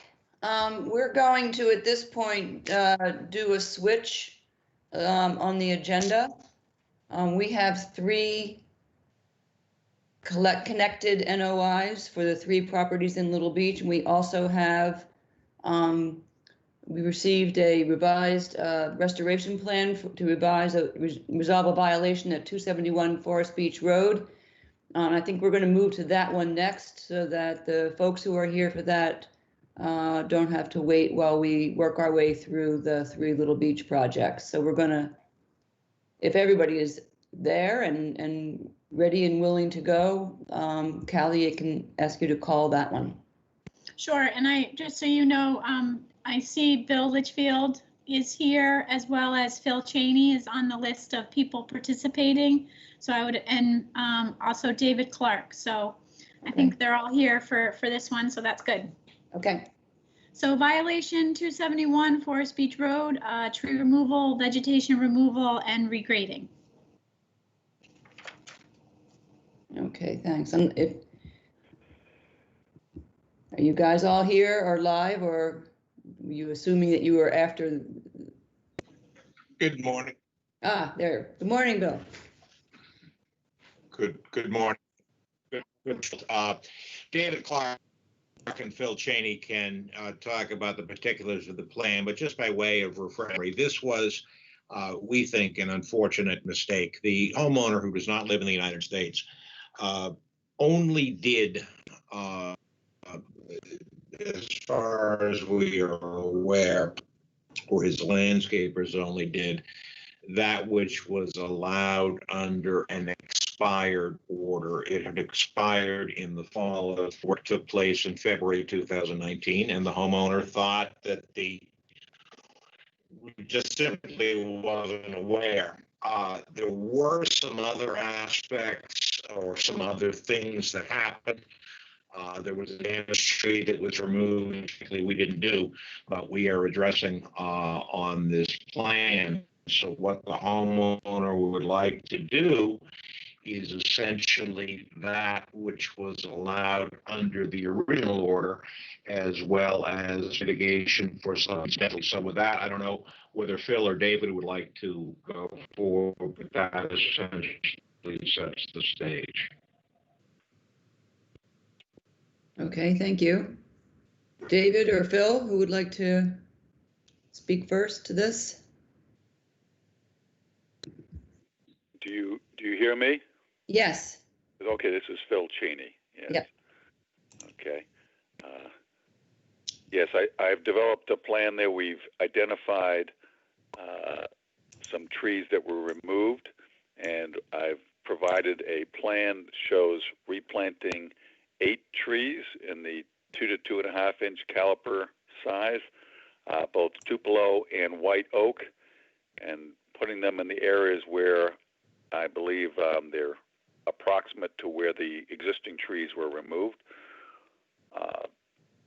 Also, we've made notes on the plan. There is some cut debris that's lying about on the site in some small piles. Any that hasn't been removed already would be removed from the site by hand. And in the seaward, the eastwardmost portion, I'm adding some bayberry to help revegetate in the aftermath of that work.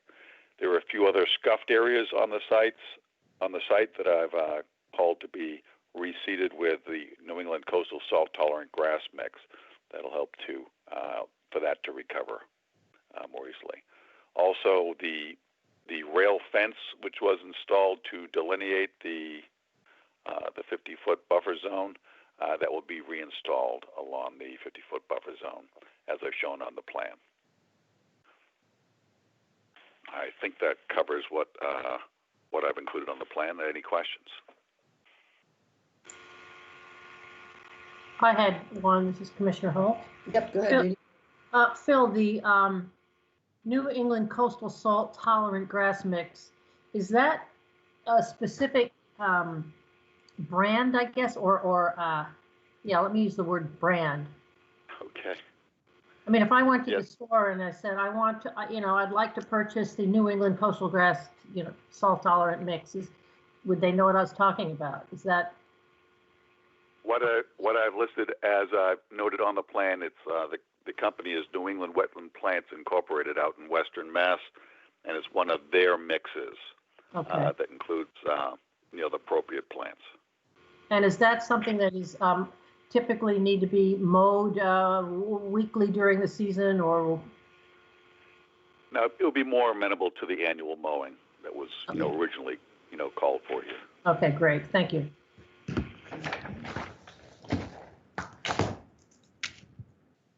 I have a question on that note, Janet, if that's If I okay. could, Bill Litchfield, the only exception to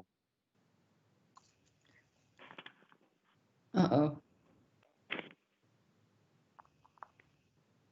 Bill, are you there? You cut out.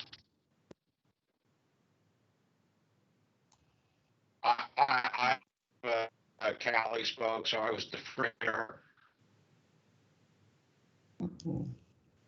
Janet, who'd you like to go first? I'm sorry, what? I thought Bill Litchfield was trying to say something, but he is having a connection problem. So Callie, why don't you go ahead? Okay, No, my question was. Oh, there you are. Okay, sorry.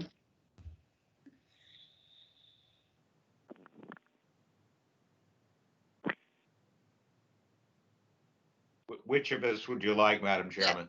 Mr. Litchfield, go ahead. Well, before you lose your connection again. Thank you. It was only a very, very, very brief comment. As shown on the plan, there is one area of a path which is going to be mowed. The rest of it will not be regularly mowed.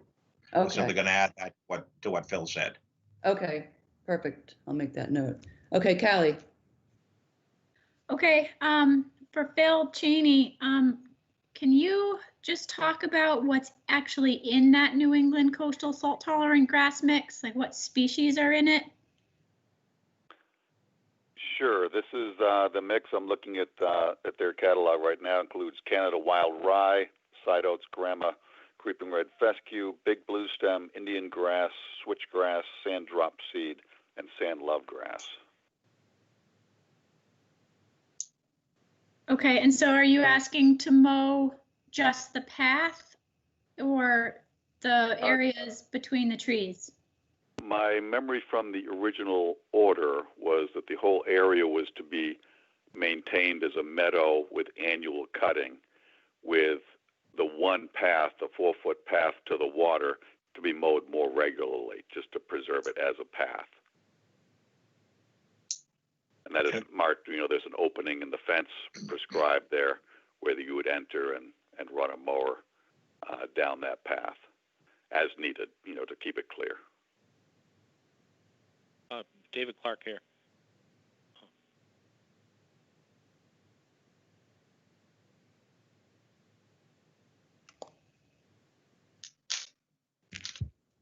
David? Yes. Yes, go ahead. Expand on what Phil was talking about, the mowing.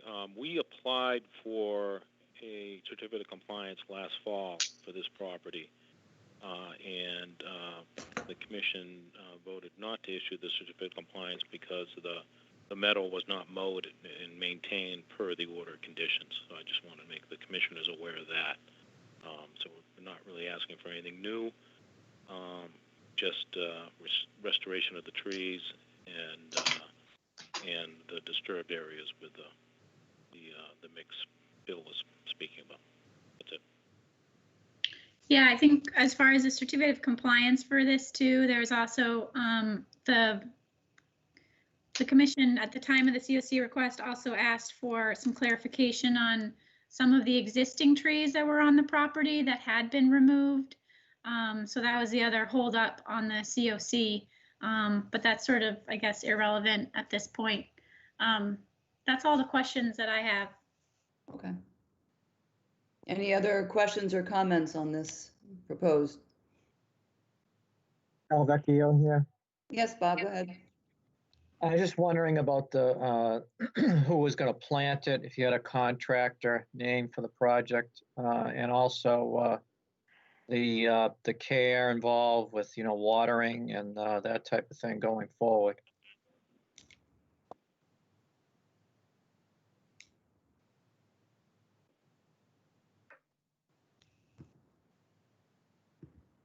Bill Litchfield, I'll try to respond. I am not aware that a contractor has been chosen, but we'll work with Phil and David as to their recommendations for someone who can do it appropriately. Okay, we will probably add a condition to the effect that the identification of that contractor would be approved by the agent and or the commission.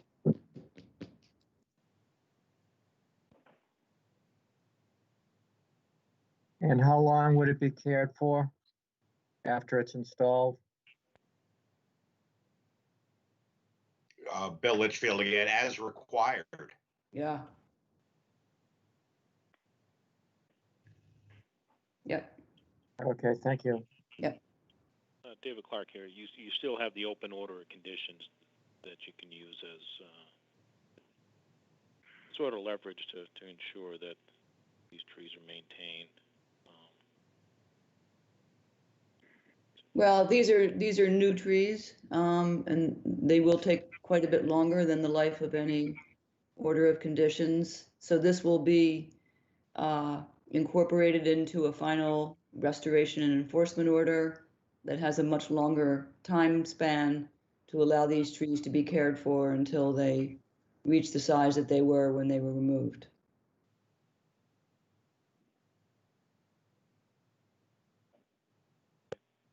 Anything else on this? Commissioner Clark? Yes, Tom. Excuse me. I just had one quick question, which is this path that's going to be through the native grasses. If it's mowed and then walked on, is there anything that's going to prevent it from ultimately just turning into bare soil?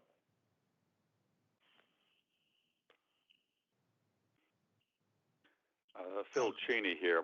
My impression is that it's not going to be a heavily traveled path in there, and the grasses and the native vegetation there can sustain light traffic like any typical lawn would. I don't anticipate that being a problem. There hasn't been a problem up to this date. Thank you. Okay.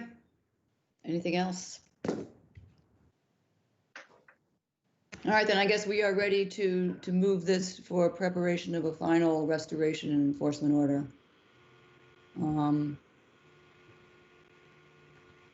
Callie, can we add this? Can we do this for next week, or do we need more time? I guess our work session is pretty intense for the first. My question is there a push to get these trees in? Like when could these trees be planted? That's a question for Phil Cheney. Yeah, I wouldn't think during the summer. Phil?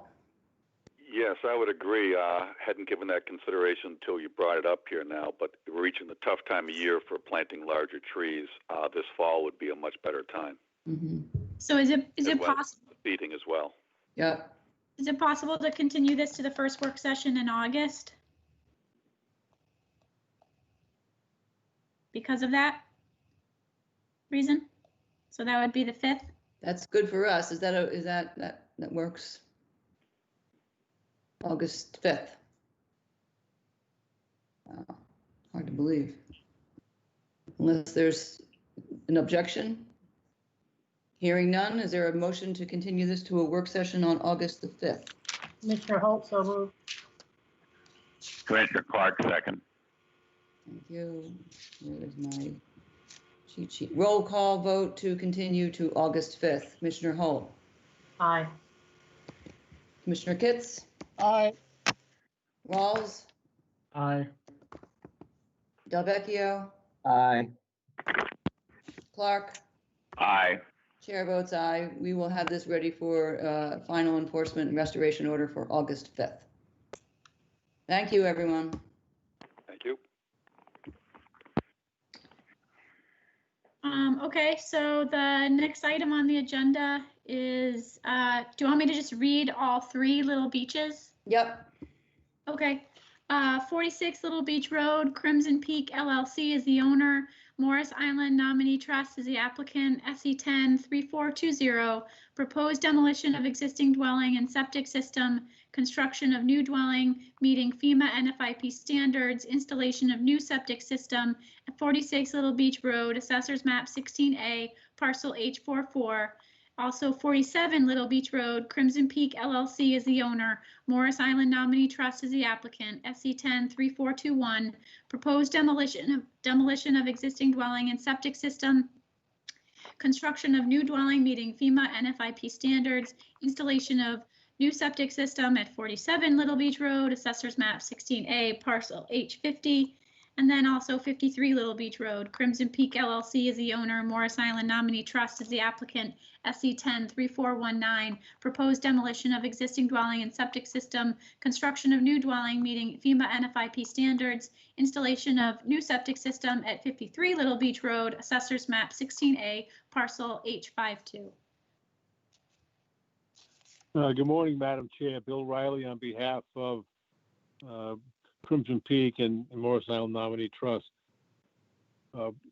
We have, there was a site visit, which unfortunately I was not able to make, which I understand was at least very informative for the commission members. And as a result of concerns of a neighbor, we've proposed a relocation of 53. I think that's the principal change since our last meeting. The result of that relocation requires that the septic systems for 47 and 53 are immediately adjacent to each other. That's going to require a change in the form of ownership so that 47 and 53 will end up being condominium units. So the merger of the two septic systems, won't require any significant documentation at the Registry of Deeds. Thad, of course, is the engineer on the project, and I would ask him to explain the changes that we are proposing. Thad? Hello, for the record, Thad Aldridge. So at the on-site, we reviewed the coastal dune, and actually, if I could share a screen. Are you going to walk us through one at a time, or are we going to, how do you want to proceed with this? You're going to share your screen, so, okay. Hopefully sharing, there we go. There we go, okay. So originally, when we delineated the coastal dune, we had Peggy Fantozzi with us, or with our crew, training them on it, and she was taking a more, let's say, conservative approach, calling out the dune at a break in slope further seaward. At the on-site, we looked at it and took a more conservation-minded approach and redelineated the dune at the toe of that dune. That has changed things a little bit, but hasn't affected any of the proposal, with the exception the septic system for 53 and 47 did shift back about 5 feet. So starting with 53, we have shifted the building 14 feet to the northwest, revised that septic system to propose the shared system. And we've updated the areas based on the change in the coastal dune delineation. 47, the major change was the septic system, which is now merged with 53's.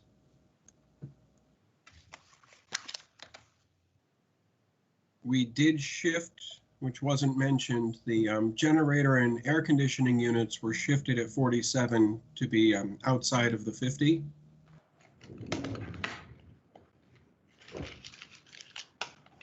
And to review 46, we did shift the generator and AC to be just about outside the 50.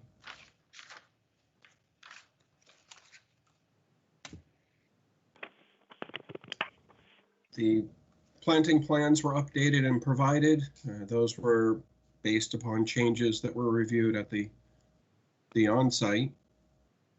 And if there are, and we also provided a more robust alternatives analysis for all 3 properties.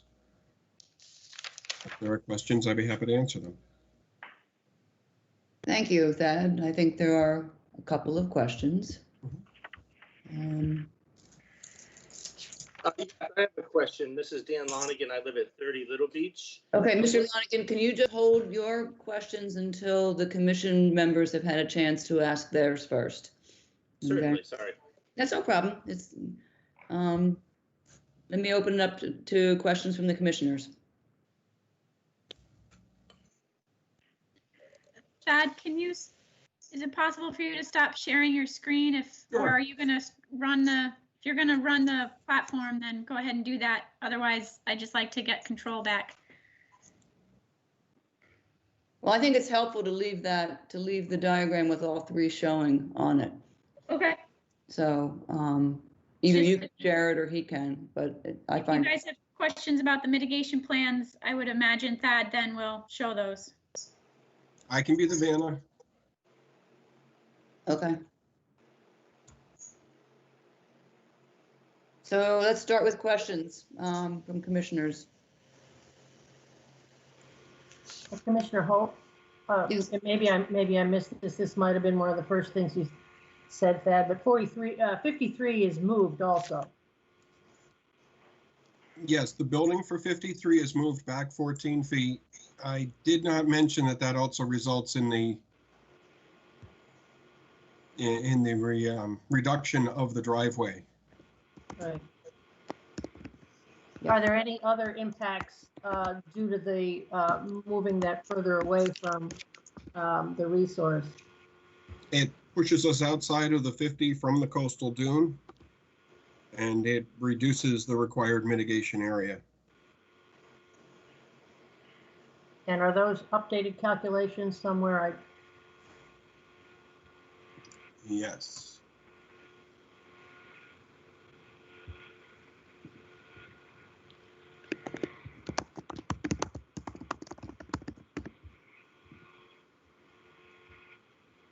Okay. 746. There's too many windows. I know that feeling. 53. Oh, that was Jen's.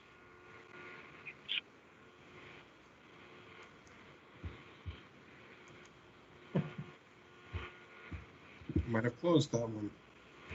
Let me open that back up. Well, I have another question while you're searching for that, and that has to do with the septic. Is the change in the septic really a legal matter and not so much in terms of design? Or is the design significantly different than how it was proposed earlier? Under Title V, if you want two leaching areas near each other, you need a separation to them. And so for having 47 and 53 as individual septic systems, there was a 10-foot space between. By merging them together, it compacts the amount of leaching area. It's the same area. Does that have an impact on the flow or anything? No. No, it's the same area. It's the same septic flow that's going into it. Was the following up on that, Thad, was the fact that the system is elevated in the original plan, or is that something that's new since the merger of these two? No, the septic system was proposed to be elevated from the onset. Okay. We do want to make sure we have a better separation to groundwater. When the original systems were installed, they did not have as much space to groundwater as the current proposed system. Right. So it's now elevated for 47 and 53, and what about 46? That's elevated as well. Okay.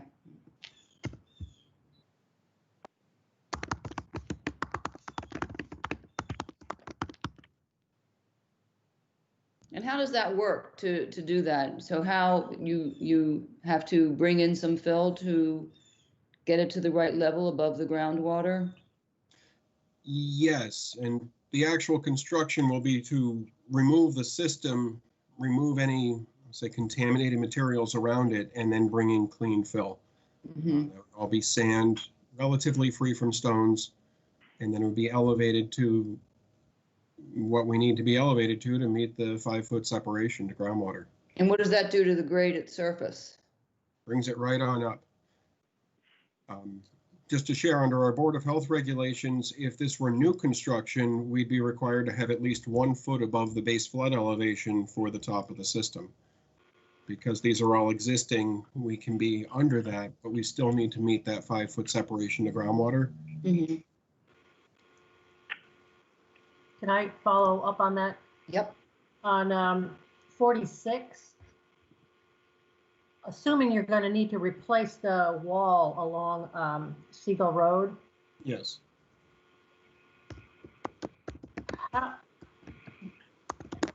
that it's now holding back the existing septic system. So how do you do that? How do you remove, what's the process in removing that and not running into an issue with the existing septic system? Well, the building will be shut down at the time of work, so we can remove the existing septic system. I'd like them to get in there and look in the wall and see if there's a way to repair it without having to replace it. If they have to replace it after it's excavated on the inside and a structural engineer can inspect it, if it has to be replaced, they just take down the wall at that point. Oh, that basically the area inside of those walls is everything is removed down to the base of the wall? Yes. Well, and if you look at 15 and 21 Little Beach, we drove by it on the way to and from the on-site. They've taken out the septic system there, but they left the wall behind, so there's just a empty space.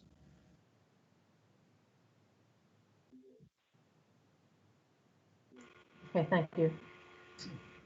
So that on 46, can you move to the site plan that shows the coverage tables? There you go. I had a question about that. The narrative references a net increase of 150 square feet in impervious hardscape, which doesn't seem to jive with what I see on the plan. And I wonder if that's a mistake somehow in the narrative. I believe we. So we see a decrease in the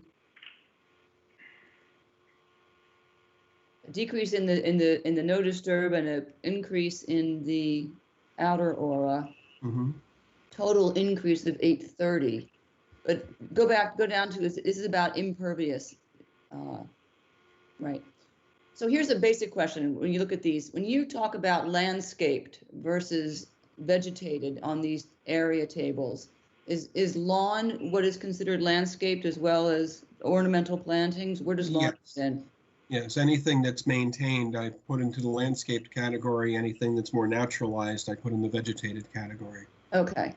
So in impervious, both of these are showing what I believe to be the case of about 150 decrease. Yes. Right, but the narrative speaks of an increase of 150 in the impervious. So that's a correction that needs to be made in the narrative. Can we cross that out, or do you need a fresh copy of the narrative? No, just at the moment a cross out would work. It's going to be incorporated into an order, so it needs to be correct. Very good. Okay. And is the 960 square feet of mitigation proposed on 46, is that, that's the only naturalized area on this site? The rest of it is turf lawn? There's also, I mean, all the existing bordering vegetated wetland that is right, naturalized.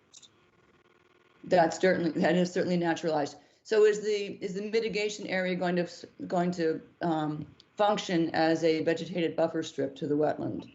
Absolutely. Okay.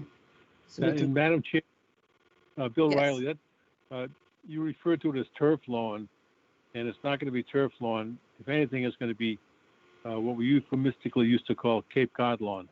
Okay.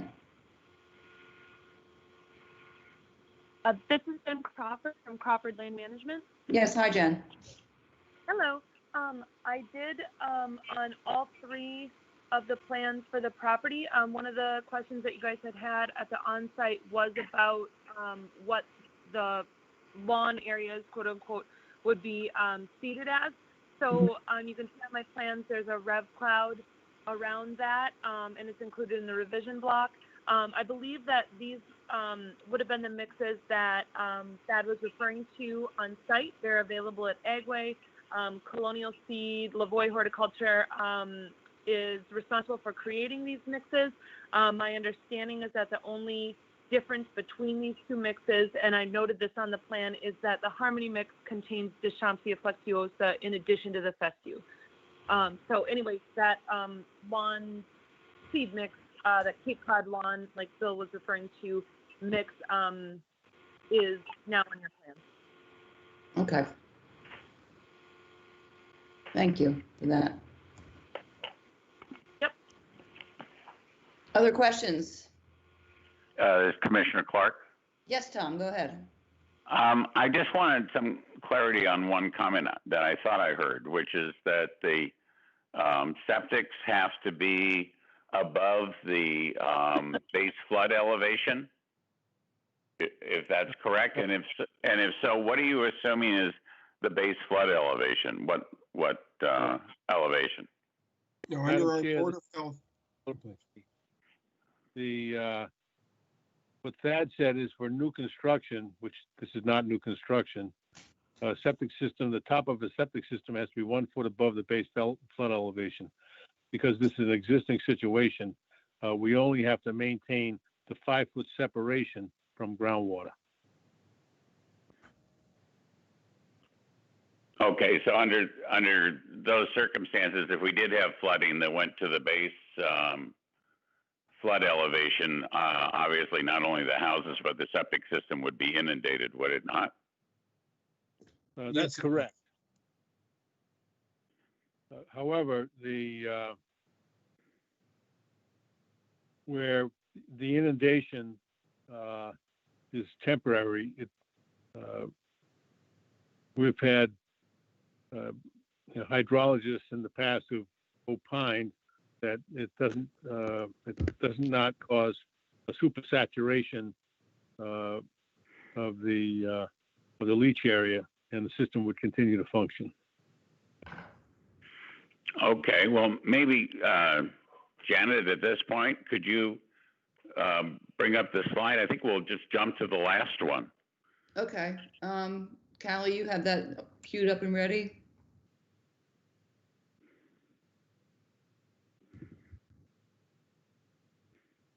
I think I gave back control. Yeah.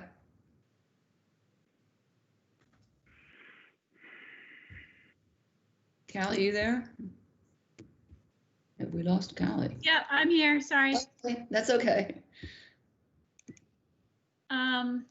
So it's the last slide, the 13-foot slide, the flood. Yep. Let me just get there.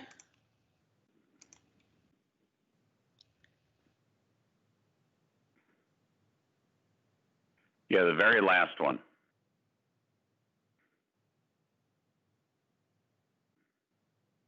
Okay.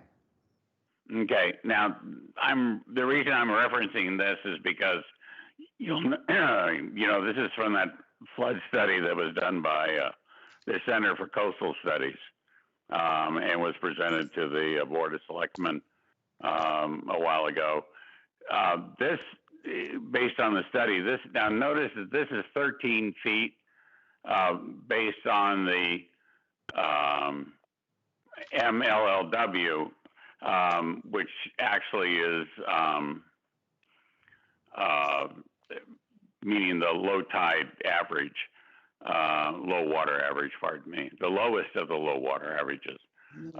And I believe Dr. Duncanson referred to this as actually being 9 feet because inundation, at least as I understand the NOAA standards, is usually from the MHHW, that is the mean of the highest of the high water marks. So this is 9 feet, according to Dr. Duncanson. And you can see where the property is, which is, it's underwater completely. But FEMA has said that this area is 13 feet for the 100-year or the storm of record. And that's based on the MHHW. So it'd be 4 feet deeper than what is shown on this slide. So if you have a 100-year storm, not only is your septic totally underwater, but also your houses are, I believe. Am I correct or not? Sure. Could I share the screen again? Sure. Hold on one sec. Thank you. Go ahead.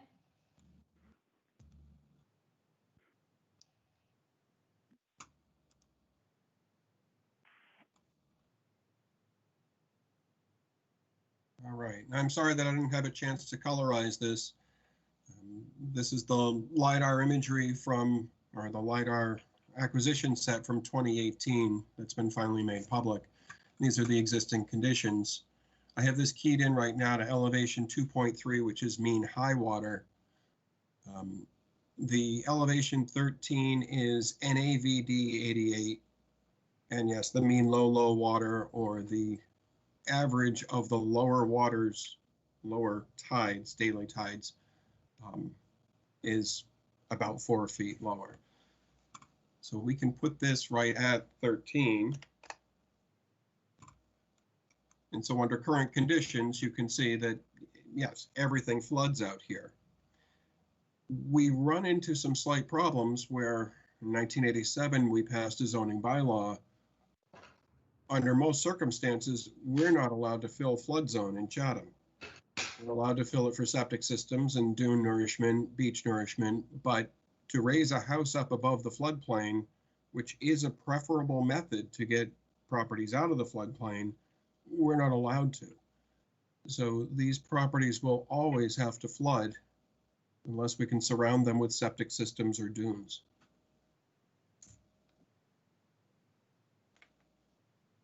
Okay, so in other words, you're gonna be underwater in a 100-year storm. Yes. Well, when you say, Bill Riley, when you say underwater, the top of the septic system will be underwater. That's correct. The houses are not going to be underwater. Thank you, Bill. Well, I understand that, Bill, but the reason I'm focusing on this is because we have guidance from the state, which says, and I'll quote, "Commission should evaluate a project as it relates to maintaining the function of the resource areas under the Wetland Protection Act and not rely on the state building code, which is designed to protect structural integrity of the building, not the function of the underlying resource." So as I read that, or as I interpret that, I think we, the commission, are being charged with looking at these sites in terms of preserving the resource areas, because that's our charge. It's the survival of the house as such is not our charge. That's up to the state building code. So when I look at this, I see the resource areas being completely submerged, and I'd hate to think what they look like once the water drains out of the area. But that's my concern, is that we're not dealing with the resource area problems, which we're supposed to do, as opposed to looking at this as a construction project. So that's the point I'm trying to make, is that so far nothing's being done to assess and evaluate how the resource areas are going to be preserved in some way, shape, or form in the process of working on this site. So that's my reason for bringing this to the attention of my fellow commissioners. Yeah, Madam Chair. Bill Yes, Riley. go ahead, Bill. I guess I should say, welcome to the commission, Tom. We have, Thank you, Bill. I appreciate that. I really do. we have, the thought process over the years has been that if you leave a building below the flood elevation, it'll end up as storm debris, which will harm in many ways both adjacent properties and the wetland areas. And so the purpose of elevating the structure is to make sure, at least optimistically here, that when the storm arrives, that the area around the building will be inundated, but the building itself will survive and won't cause damage either to the wetland areas or to adjacent properties. So from our perspective, elevating the building is protecting the wetland areas. Well, I would agree with you on that to some degree, except that as you saw from the slide, the entirety of Little Beach is going to be underwater.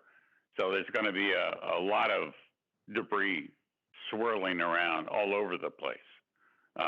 Not even if the building survived, there's all kinds of houses and structures around there. So the only reason I raise this is because this is a key issue we as the commission are going to run into every time we deal with Little Beach. And, we need to start thinking about what our charge, how to effectuate our charge, which is to preserve the resource areas. Well, there's always eminent domain, Tom. And if I may, one of your charges, one of your criteria is also the prevention, storm damage prevention. Right. Elevating the building will reduce the amount of damage that occurs during a storm event, not only to the subject property, but to the other properties that would be hit. Yes, I understand that, and you're quite correct about that. The problem is that everything else around it's going to be collapsing also, and it's all going to be swirled into a big mess. And that's the extent of the problem we can't deal with. It does look like one by one, each of these dwellings, each of these buildings, the houses down there are all being elevated. We've seen it repeatedly. I suspect we're going to continue to see it. As far as these three and the adjacent properties to them are all elevated, depending on where the flood comes from.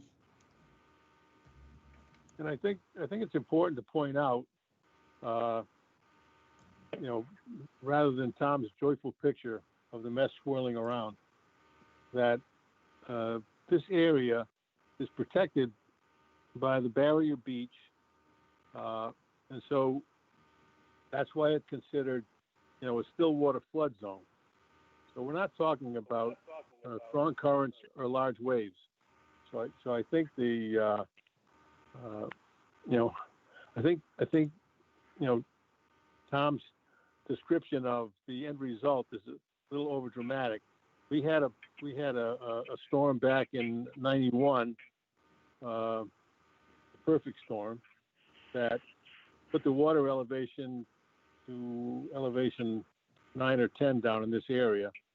There was no damage to any of the properties. I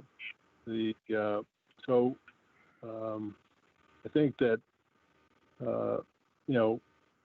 I understand you have concerns regarding that, but I think they have to be balanced off with the concept of protecting the property as well. Well, in terms of protecting the property, I mean, yes, I think that in the 2018 flood in Little Beach, the water did come from the Stage Harbor side, but still the CCS report in the mapping does show the potential floodway as coming from the Atlantic side as well and coming straight up that pathway and overtopping the dune. In that scenario, it strikes me that one of the mandates that the commission is dealing with is preservation of that dune system for the purpose, among other things, of protecting the properties behind it from flood damage. And so the best thing you can do, aside from augment a dune, which nobody's going to suggest, is to make sure that the vegetation on and around the dune and adjacent to it is as robust as possible to help the dune in its function of preventing flood damage. So that's why I keep coming back to looking at the vegetation that's proposed, and particularly the removal of trees from that dune area strikes me as counter to, and I understand they're non-native, but they are also, are they not a likely barrier and a help to diffuse any floodwaters that are coming in that mapped floodway from the Atlantic side? This is Jen Crawford. Yep. One thing I would like to add, I do understand that Japanese black pine are not native. They are not listed. I did check. You had a question about whether or not they were listed on the invasive species list. They are not. They are a non-native species. And one of the things that they do in these dune systems is they readily seed in and they out-compete low-growing ground cover species like dune grass, bearberry, bayberry, beach plum, the regular dune species that you would expect to see here. One of the big differences between how the Japanese black pine grows in a dune versus how dune species like I just listed grow in a dune is when dunes accrete or gain sand, basically, these other species are adapted to be able to withstand sand piling up on them and developing advantageous roots and continuing to grow and colonize even if dunes ebb and flow as they are supposed to. A Japanese black pine as a tree species is not going to have the ability to do that. If you stack, it's just like any tree. If you put a whole bunch of soil or sand or whatever on top of its root system and stack it up against its trunk, it's going to die. And so I think in terms of what you're discussing with longevity and vegetating dune systems in order to help protect against floodwaters and this whole issue that you've been discussing here, I think that the best trajectory you can set for that dune is by ensuring that it is vegetated with native dune species that are well adapted to changing conditions like dunes do, so to speak, rather than hanging your hat on a non-native species that happens to be able to survive in a dune but is not adapted to grow in these conditions like native indigenous vegetation. The other thing I wanted to note about black pine, since you did ask me about it, when we were at the on-site is there was an article in the Cape Cod Times that came out actually just in May, I believe, about Nantucket and the Linda Loring Nature Foundation. They were just awarded a $51,000 grant to improve grassland and peatland habitat at that foundation. And one of the big uses that money is going to go to is removing non-native Japanese black pine from those systems. And so I think that that's something that is worth mentioning. Okay, thank you for that. That's and while we're talking about dunes ebbing and flowing and dune migration, one thing that I'd like to have some help from you guys in understanding is how, particularly with respect to 53 and 47, these structures and the decks that are out behind them are not going to act as an impediment to dune migration. I mean, they're not elevated on stilts, as we've seen, where the dunes can actually move below them. They have full foundations. You have the dune very close by. As the dune continues its landward march, what happens to these structures? So part of the building is with a foundation. So with 53, there's the drive-under garage, and then there's a wing that comes off of it for the stairwell to be able to get to the first floor. The rest of that building and that deck are up on piles, and a dune will be able to migrate underneath that building. Okay, so only the part under the garage has a foundation. The rest of it is on piles. Is that true for 47 as well? With 47, that's true as well. And the garage is at ground level. That's at elevation 6 and change. That would be fully flood vented. Storage of certain materials would not be allowed within it. And it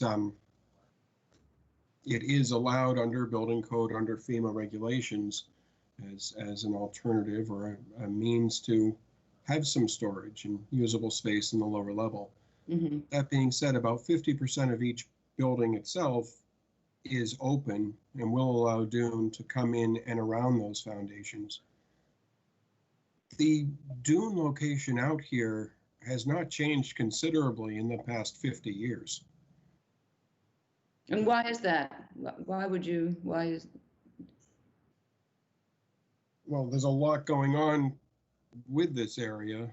It was 1987 that the first breach occurred across from the lighthouse. Right.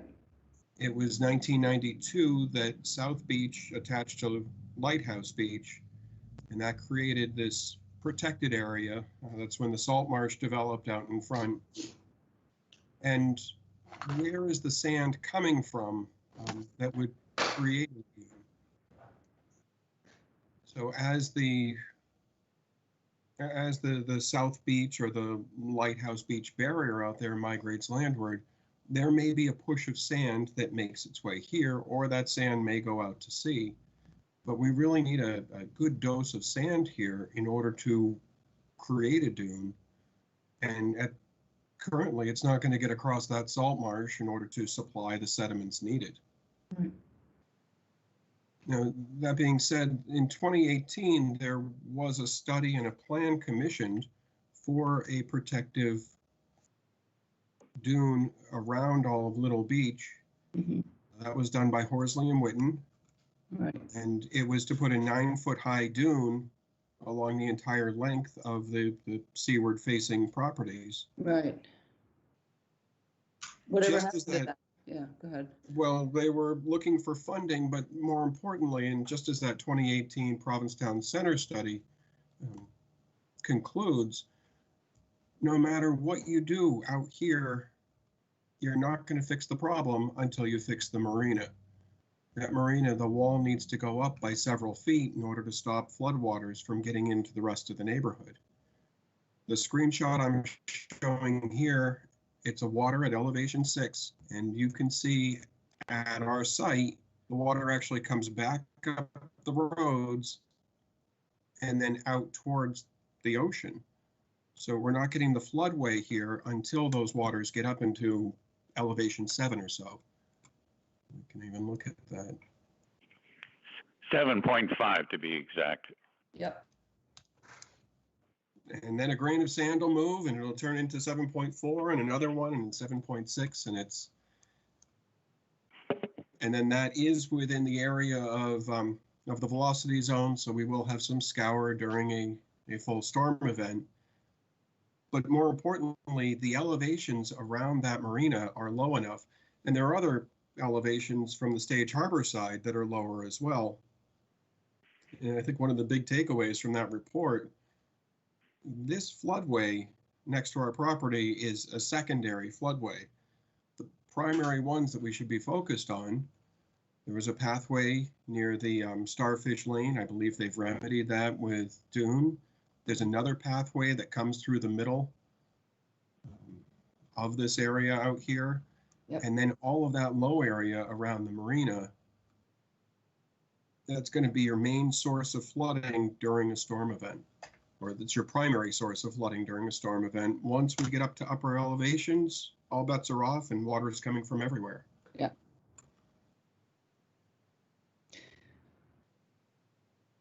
Okay. The whole area continues to be a problem. So just out of curiosity, since you were talking about dunes, what are you going to do about your plans to help improve the dunes around the homes that you're advocating for? Well, Tom, this is Bill Riley. I mean, right now, these structures all have solid foundations. And as Thad pointed out, the revised structures, as rebuilt, have only partial basements. which will allow some greater migration of the sand.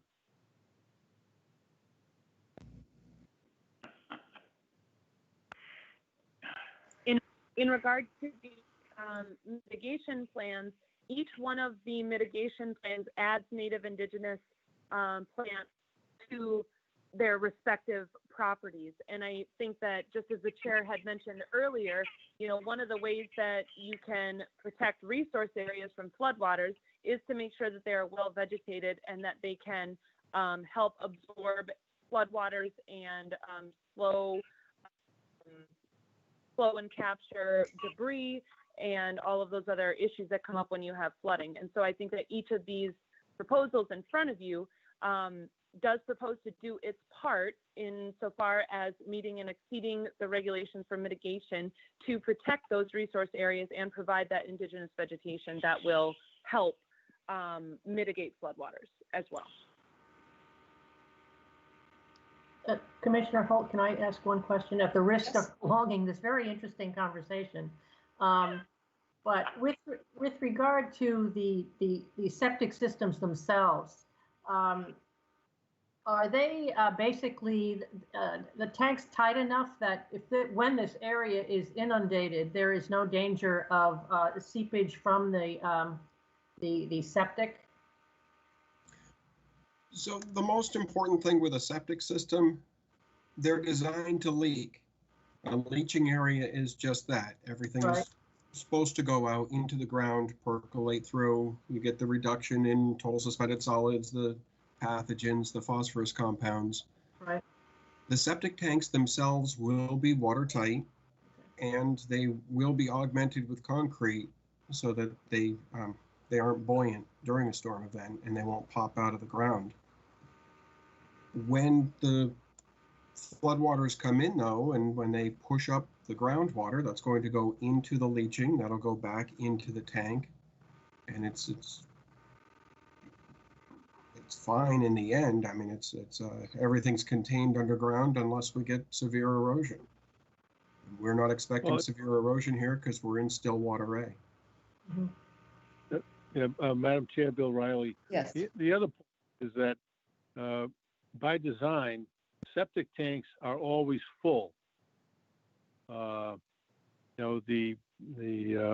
outlet pipe has a particular elevation, which is very close to the top of the tank. And so the tank is essentially always full. That's the design of the system.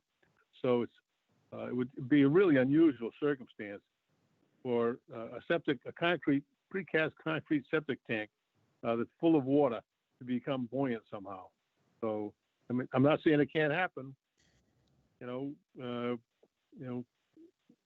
seen stranger things, I suppose, but I just think it's very, very unlikely. No, the yard of concrete that goes on top of the septic tank is in case they pump the system and then you have a flood event, then the tank would be buoyant, but the chances of that are minimal, but putting the yard of concrete on top is a minimal enough expense to be able to mitigate that. Okay, thank you. Thad, may I ask a quick question? Yes, go ahead, Callie, you have questions. Well, Thad, will you remind me, have you gone to Judy, our health agent, or Board of Health with these? We've revised all of the plans and we're ready to submit this week. Okay. And have you resolved the issue that you had with respect to the location of the deck and the abutting neighbor on, I think it was 47? That was 53, so we shifted the building back 14 feet. And Oh, okay, so that's how that was resolved. Right. I Okay. have not. Got it. Other questions from commissioners? Callie? Overall, I'm still thinking about those black pines on 53. And I understand the arguments that were made in favor of removing them. But at the same time, they are a salt tolerant species. They will likely survive and do some good there. So I'm not sure exactly how I feel about that. I just want to say that. The other question I had was, I'm still not entirely clear on these three properties, is all the grass going to be essentially fescue? There's not going to be any normal, I don't want to use the word turf lawn. Is it all going to be fescue? So it's unclear for me on the planning plan whether there is or isn't. I heard a statement that it was. Yeah, Jen Crawford can answer that question. Yes. So the question at the onsite was, areas disturbed by construction. So essentially right now, the existing condition there, to my knowledge, is no irrigation systems on these properties. So what is likely growing there are a combination of fescues and possibly some low-grown native grasses like Deschampsia or poverty oak grass are probably mixed in just by the nature of it. So any areas disturbed by construction that need to be reseeded in the construction area around the dwellings that are not shown on the plans as mitigation or planted areas would be seeded with the either mix shown on the plan, which the Natural Perfection is a mix of 4 different types of fescue species. The Harmony mix, I believe the only difference is that it is the fescue species with the addition of crinkle hairgrass, which is Deschampsia flexuosa, which is a native indigenous grass to Cape Cod. So the answer is yes. There's no creeping bent grass. There's no Kentucky bluegrass. There's no none of those other more traditional turf type species. Is the okay? Okay. All right. Thank you. All right, Mr. Lonigan, I think you indicated that you had a question or a comment. Yeah, so on 46, I was curious about the fill that's going to be brought in and raise the level of the land there. Like how high is it going to go? Is it going to go 2 feet, 6 feet? How high is it going to be raised? Because that's very close to my property right now. There are setbacks, and we thought the setbacks would be adhered to, and it sounds like they're not going to. So I'd like to know, one, how high is it going to be raised, and if it should be, and then also the concrete wall, is it going to remain concrete, or is there going to be any sort of landscaping excavation or any betterments for that stone wall that's right on the road today? Okay, if I could take that Aldridge. Yeah. The road is actually on the subject property by better than 5 feet, and that's it's been reviewed before. Seagull Lane is a 10-foot wide road, and the road surface is a good 16 feet. So where the wall is right on the traveled way, it is set back considerably from the edge of the actual road. The current concrete wall, the top of it is at elevation 8.7. The proposed wall is at elevation 10. So we're going up 1.3 feet.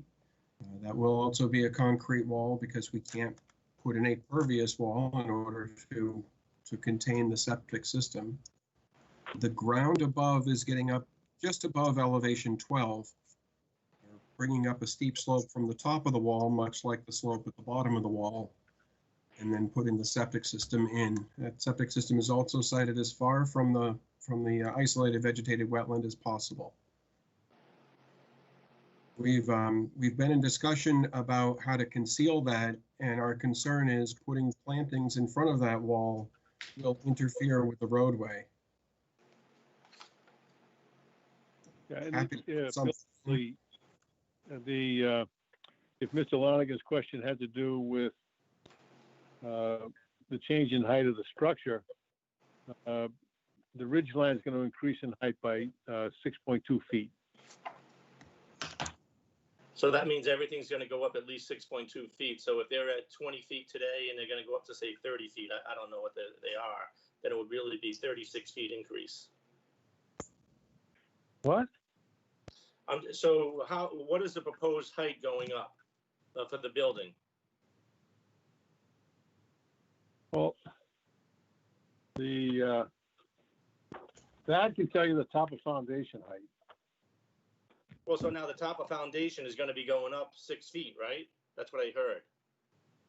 I'm sorry, I was talking about the concrete wall. The existing house the top of foundation is at 11, or the first floor is at 12. The proposed first floor is at 15. So we're going up 3 feet with the floor level.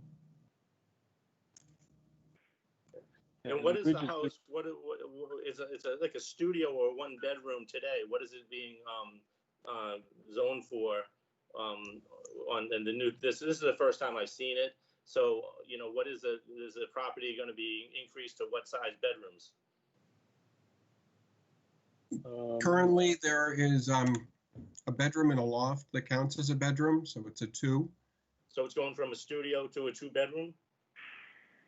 It's going from a 2 to a 2-bedroom. It's a 2-bedroom today. Okay, that's surprising. Well, that's how it's classified by the Board of Health. Yeah, okay. Well, I don't know what to say. It seems tight, so thank you for the answers. I don't know what it really means, except that I'm going to have a bigger structure in front of me. Can I talk about 47 for a second? You had mentioned someone had mentioned the decks, and I see the deck it looks like it's going to 0.1 inches or less than 1 foot away from the boundary. Is that correct? Yes, it is. That's correct. How can you do that? Like, you know, it's already over the setbacks. There's a path that's a deeded path that goes down to the water. And so I'm just curious that how can you know, you're already over in the setbacks today, and now you're going to even increase that overage and go to like 0.1 inch away from the boundary. So why don't they just move the deck to the other side a little bit, or like 10 feet or whatever the boundaries are? Mr. Lonergan, I apologize, but the questions that you're raising are appropriately raised at the zoning hearing. When you're talking about setbacks, it's not part, and also about building height. I believe there's going to be, the hearing is scheduled for, and I'll let Attorney Riley give you the date. July 9th. July 9th. Okay, I'm sorry about It's okay. that. It's okay. It's perfectly fine. Okay, thank you. I understand that Janet Dugan also has a question she'd like to ask.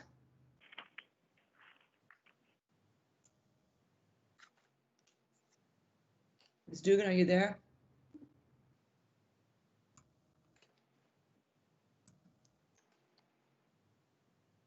Okay, well, we'll wait for her. Callie, you had a question for Jen Crawford. Yeah, Thad, can I take control back of the screen? Okay, so this question is directed for Jen Crawford. I'm sharing right now the land management plan for 53, and you call out an area here in hatching as low maritime shrubland coastal dune vegetation, and that's shown here. It looks like you're going to do some removal and treatment of the non-native and/or invasive species.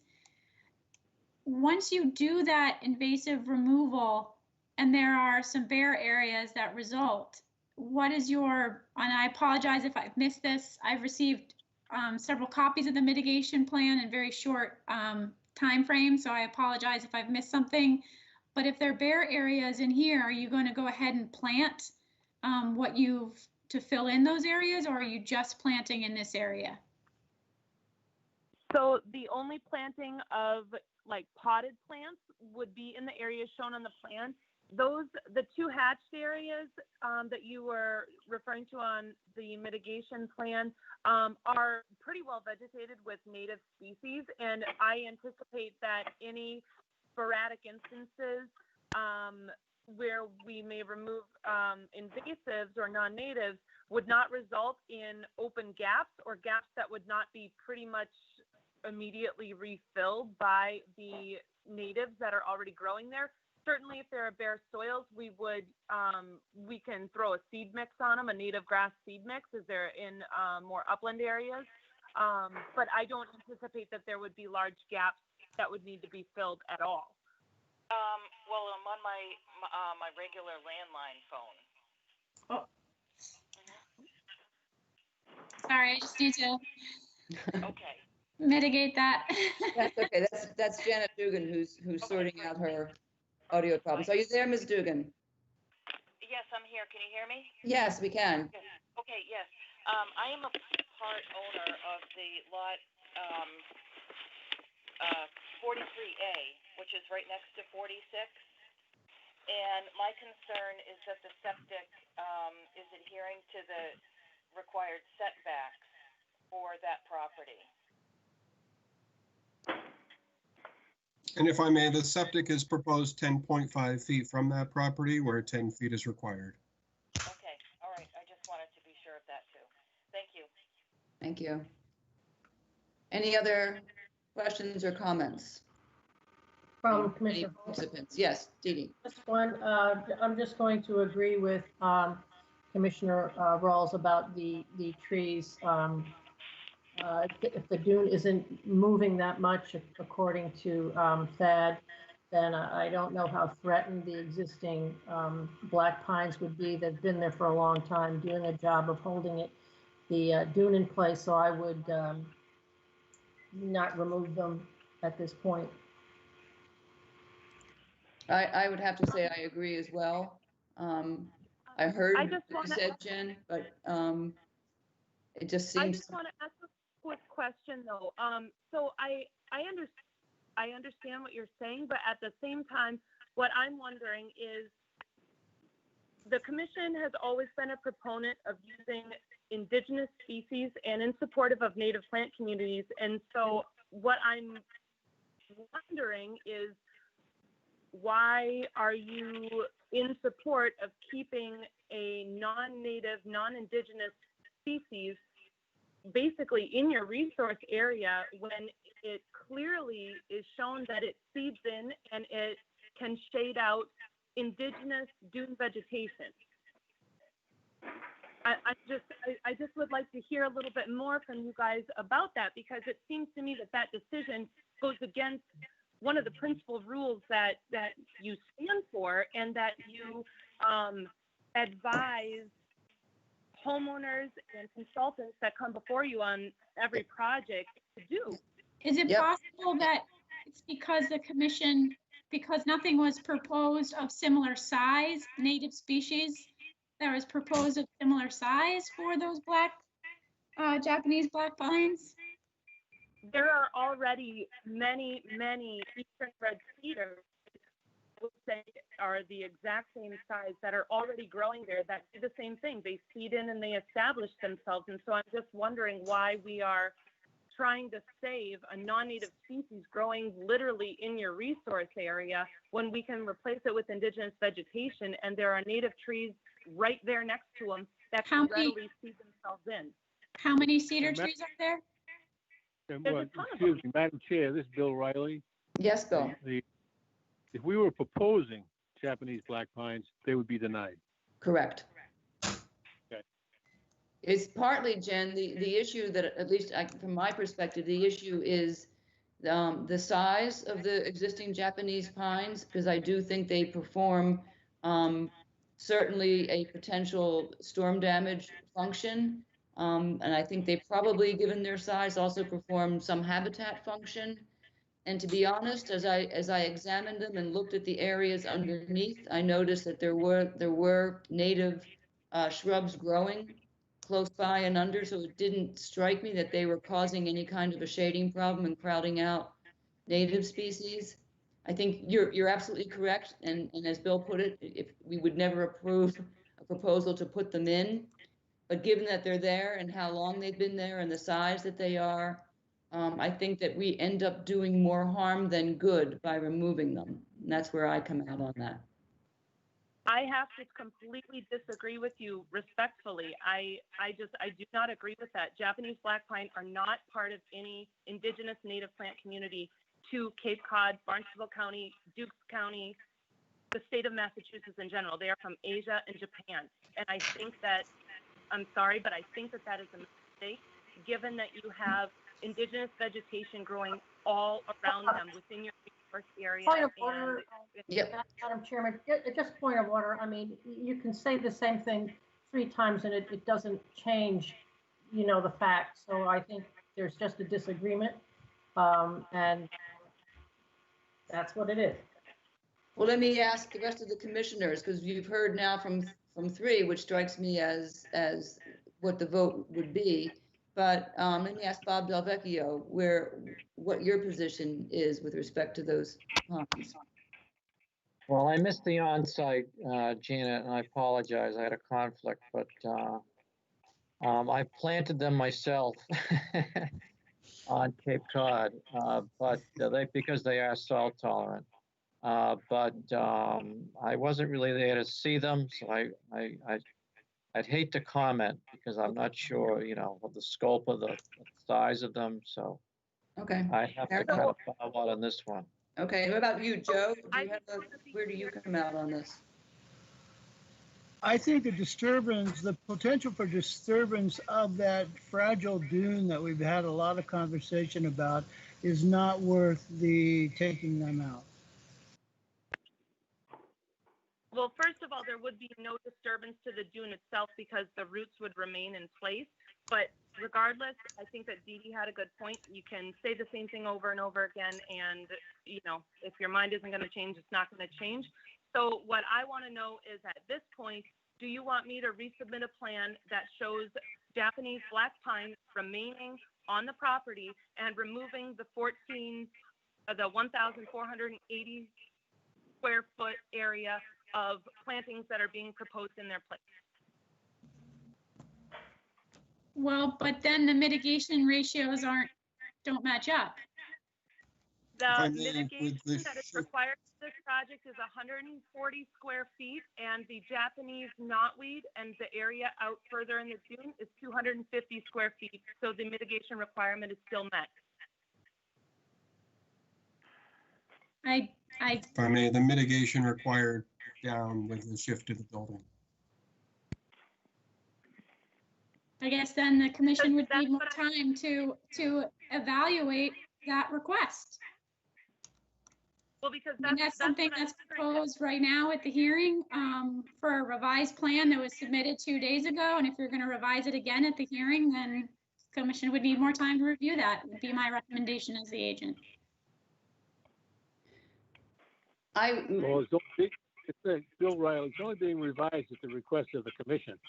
So, we can simply leave the plan as it is, and you can enter your order, which is going to say let them remain, and therefore the area where we wanted to put the mitigation plan won't be available. So, you can't whipsaw us like that, Callie. Nice try. I don't appreciate the accusation. That's not a fair characterization. Let me just say that because I've been sitting here and thinking about the complexity of the orders that will have to be written for this, there's no feasible way that can be done for the work session next week. So I've already tentatively scheduled these for the next work session on August the 5th. Yeah, that being the case, we would have time we have 2 more hearings in between now and then and a work session for the commission to discuss this and make a recommendation as to whether or not we want to see a revised plan. So after all this discussion, you guys are still, I just want to make sure I'm clear. I don't need at this point in time to do anything with my plan because you are going to discuss the work and whether or not you want me to take the 1,480 square feet of mitigation planting off of Plan 53 because you want to leave the non-native Japanese black. I'm presuming, Jen, that what that means is that whole section would just disappear from the plan. That's correct. Okay, we don't need that revision made just at this second.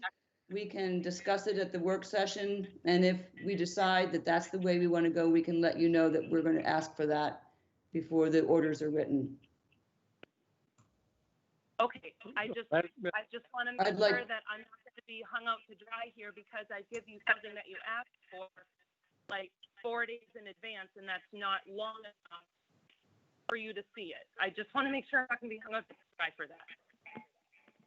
Well, Madam Chair, this is Bill Riley. What date are you proposing for a continuance? August 5th. Well, don't you think it would be a good idea for us to discuss this at a regular meeting once more? Well, that's my question. I think we have the commission has a work session next week, July the 1st. We can have a conversation then amongst ourselves. I'd like Bob Del Vecchio to go look at it as well. And I'd like to have him weigh in on this. You could tentatively schedule to meet again at the hearing that is scheduled for July 8th.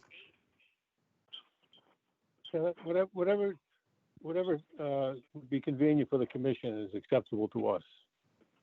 Madam Chair, excuse me. Yes, Tom. Since these plans are apparently going in front of the zoning board one more time, it doesn't strike me as being practical to meet and discuss this before we know if the zoning board is going to impose any changes in the design. We could schedule this then for to come back together on July 22nd. By then, the zoning board will have issued its ruling. But that would be. the zoning board is gonna request a letter from the commission and whether or not the project can be approved with special and general conditions. Right. I think we can write a letter. I mean, if this is the only area that we're really concerned with, I don't think it's a matter for the zoning board. We can accept it out of our statement that otherwise it is conditionable. But that the issue of the Japanese pines has not been resolved. If it hasn't by then, I think we can do that. And I have another comment. Yes, Bob.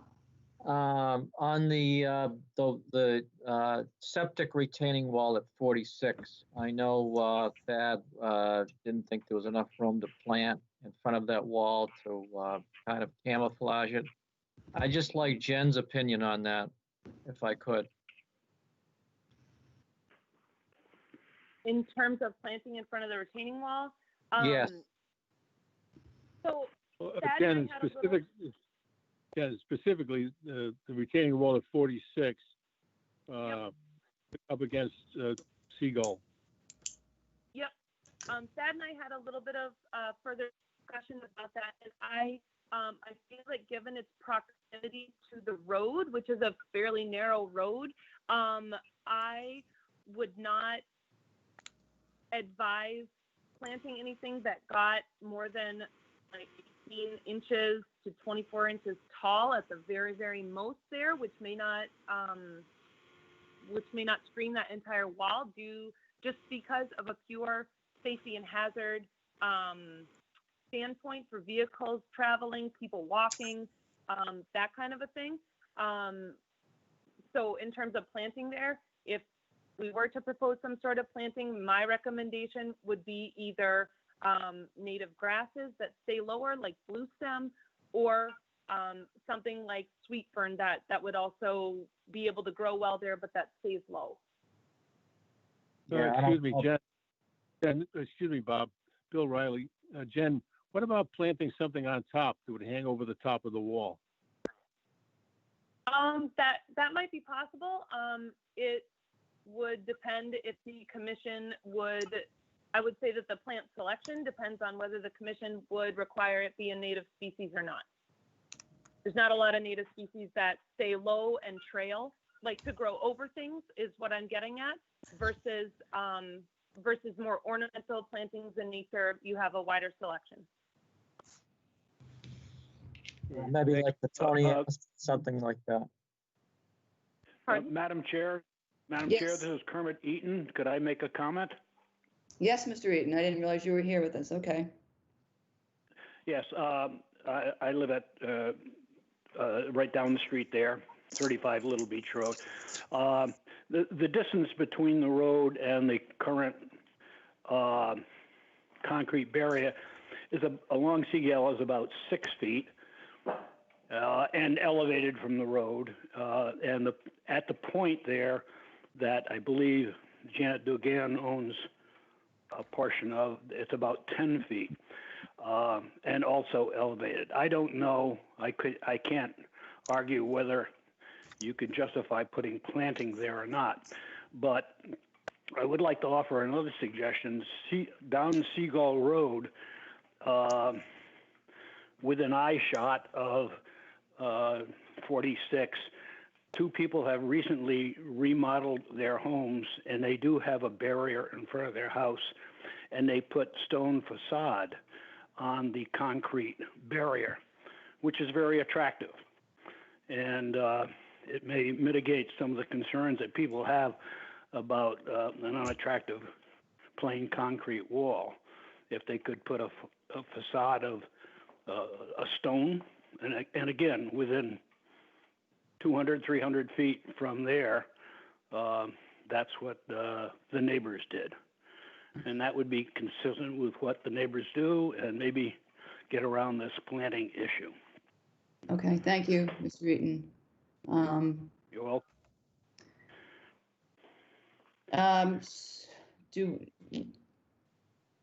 One last question I have for Jen, and I forgot to ask earlier. So you have, when you revised your mitigation plan for 53, you are now calling for the removal of 4 of the Japanese pines, which is a reduction. No, none of that changed. The only thing that was revised on the 53 plan was the buffer zone calculations, because the house moved 14 feet back, and so my plan reflects those changes, and it also added the lawn area seed mix that you had requested. Okay, thank you. I just thought there had been more, either more of the Japanese pines out there or more had been originally proposed for removal. We did see a few additional smaller ones that are just along the property line, but on the property on the west side, but it seems as though that is going to be a non-issue regardless. Okay. Okay, so at this point, where are we? The commission needs to discuss the issue of those pines and the trade-off of losing that mitigation area if the pines are removed, as that's how I understand what is on offer, and the extent to which that may change the balance. And we can do that at next week's work session. And otherwise, we will schedule this for finalizing an agreement on what we will be putting into the orders of condition at the hearing on July 22nd. And prepare to go to work session for the hearing for the orders of condition on August the 5th. That's acceptable to the applicant. Do we have a motion to that effect? Commissioner Holt, so the motion is to continue to July 1st. July 22nd. Well, it's going to be discussed on the 1st as well. Oh, yes, it's a discussion item on the 1st. Yes. Okay, and then move We're going to schedule whether or not the applicants come on the 1st. I mean, they have every right to, but I'm really seeing this as more of an internal conversation. They're welcome to listen, but I would like them to schedule to appear on July 22nd. Okay, so the motion then is to continue for discussion on July 1st, and then to continue further for a hearing on July 22nd. That's it. Madam Chair, this is Kermit Eaton. I had just one quick question, if I may. Yep. Has the commission decided not to put planting along Seagull there, or will be part of a later discussion? The planting question strikes me as a combination of aesthetics and probably zoning board issues more than it is a conservation issue. And I'm not sure that I'll be curious. I mean, we can keep talking about it, but I'm not sure, given all the things that we've talked about planting below it, planting above it, and other aesthetic issues are better taken up with the ZBA. Thank you. Thank you. All right, Tom, did you second that motion to continue? Yes, I do. Okay. Roll call to continue for discussion on the work session on the 1st and a further hearing on July 22nd. Ms. Holt. Aye. Mr. Kitts. Aye. Yep. Mr. Rawls, Aye. Mr. Delvecchio, Aye. Mr. Clark, Aye. chair votes aye. We will discuss the trees, the Japanese pines on the 1st and have a further hearing on the 22nd. Thank you very much, Madam Chair. Thank you. Thank you. Thank you. Thank you. Thanks. Is that it? I think that's a wrap. Thank you. That's a wrap. I got a question, Janet. On the Chad Harbor Lane property, I suggested we do an on-site. Can we do that before we meet again? We can't do it before, we meet on the work session next week. So it's not going to happen before then. And we Okay. probably would need to coordinate. I thought about this and too, whether we want to do it before we're scheduled for a hearing on days is scheduled for 8th. Chat Harbor is scheduled No, for it's- the 2nd. Right. To be honest, I think that most on-sites are more successful after first hearing.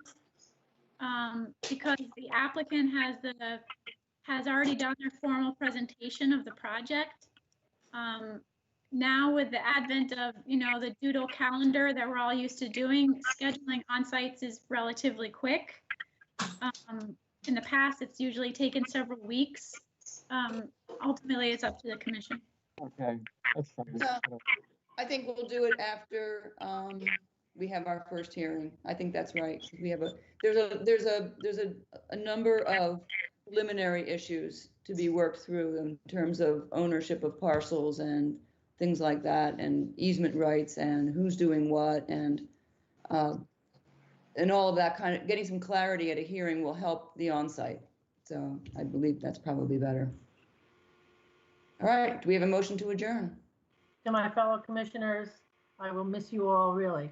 It's been a joy and a pleasure, believe it or not, working with you. So my last motion, I'm a move we adjourn. There you go.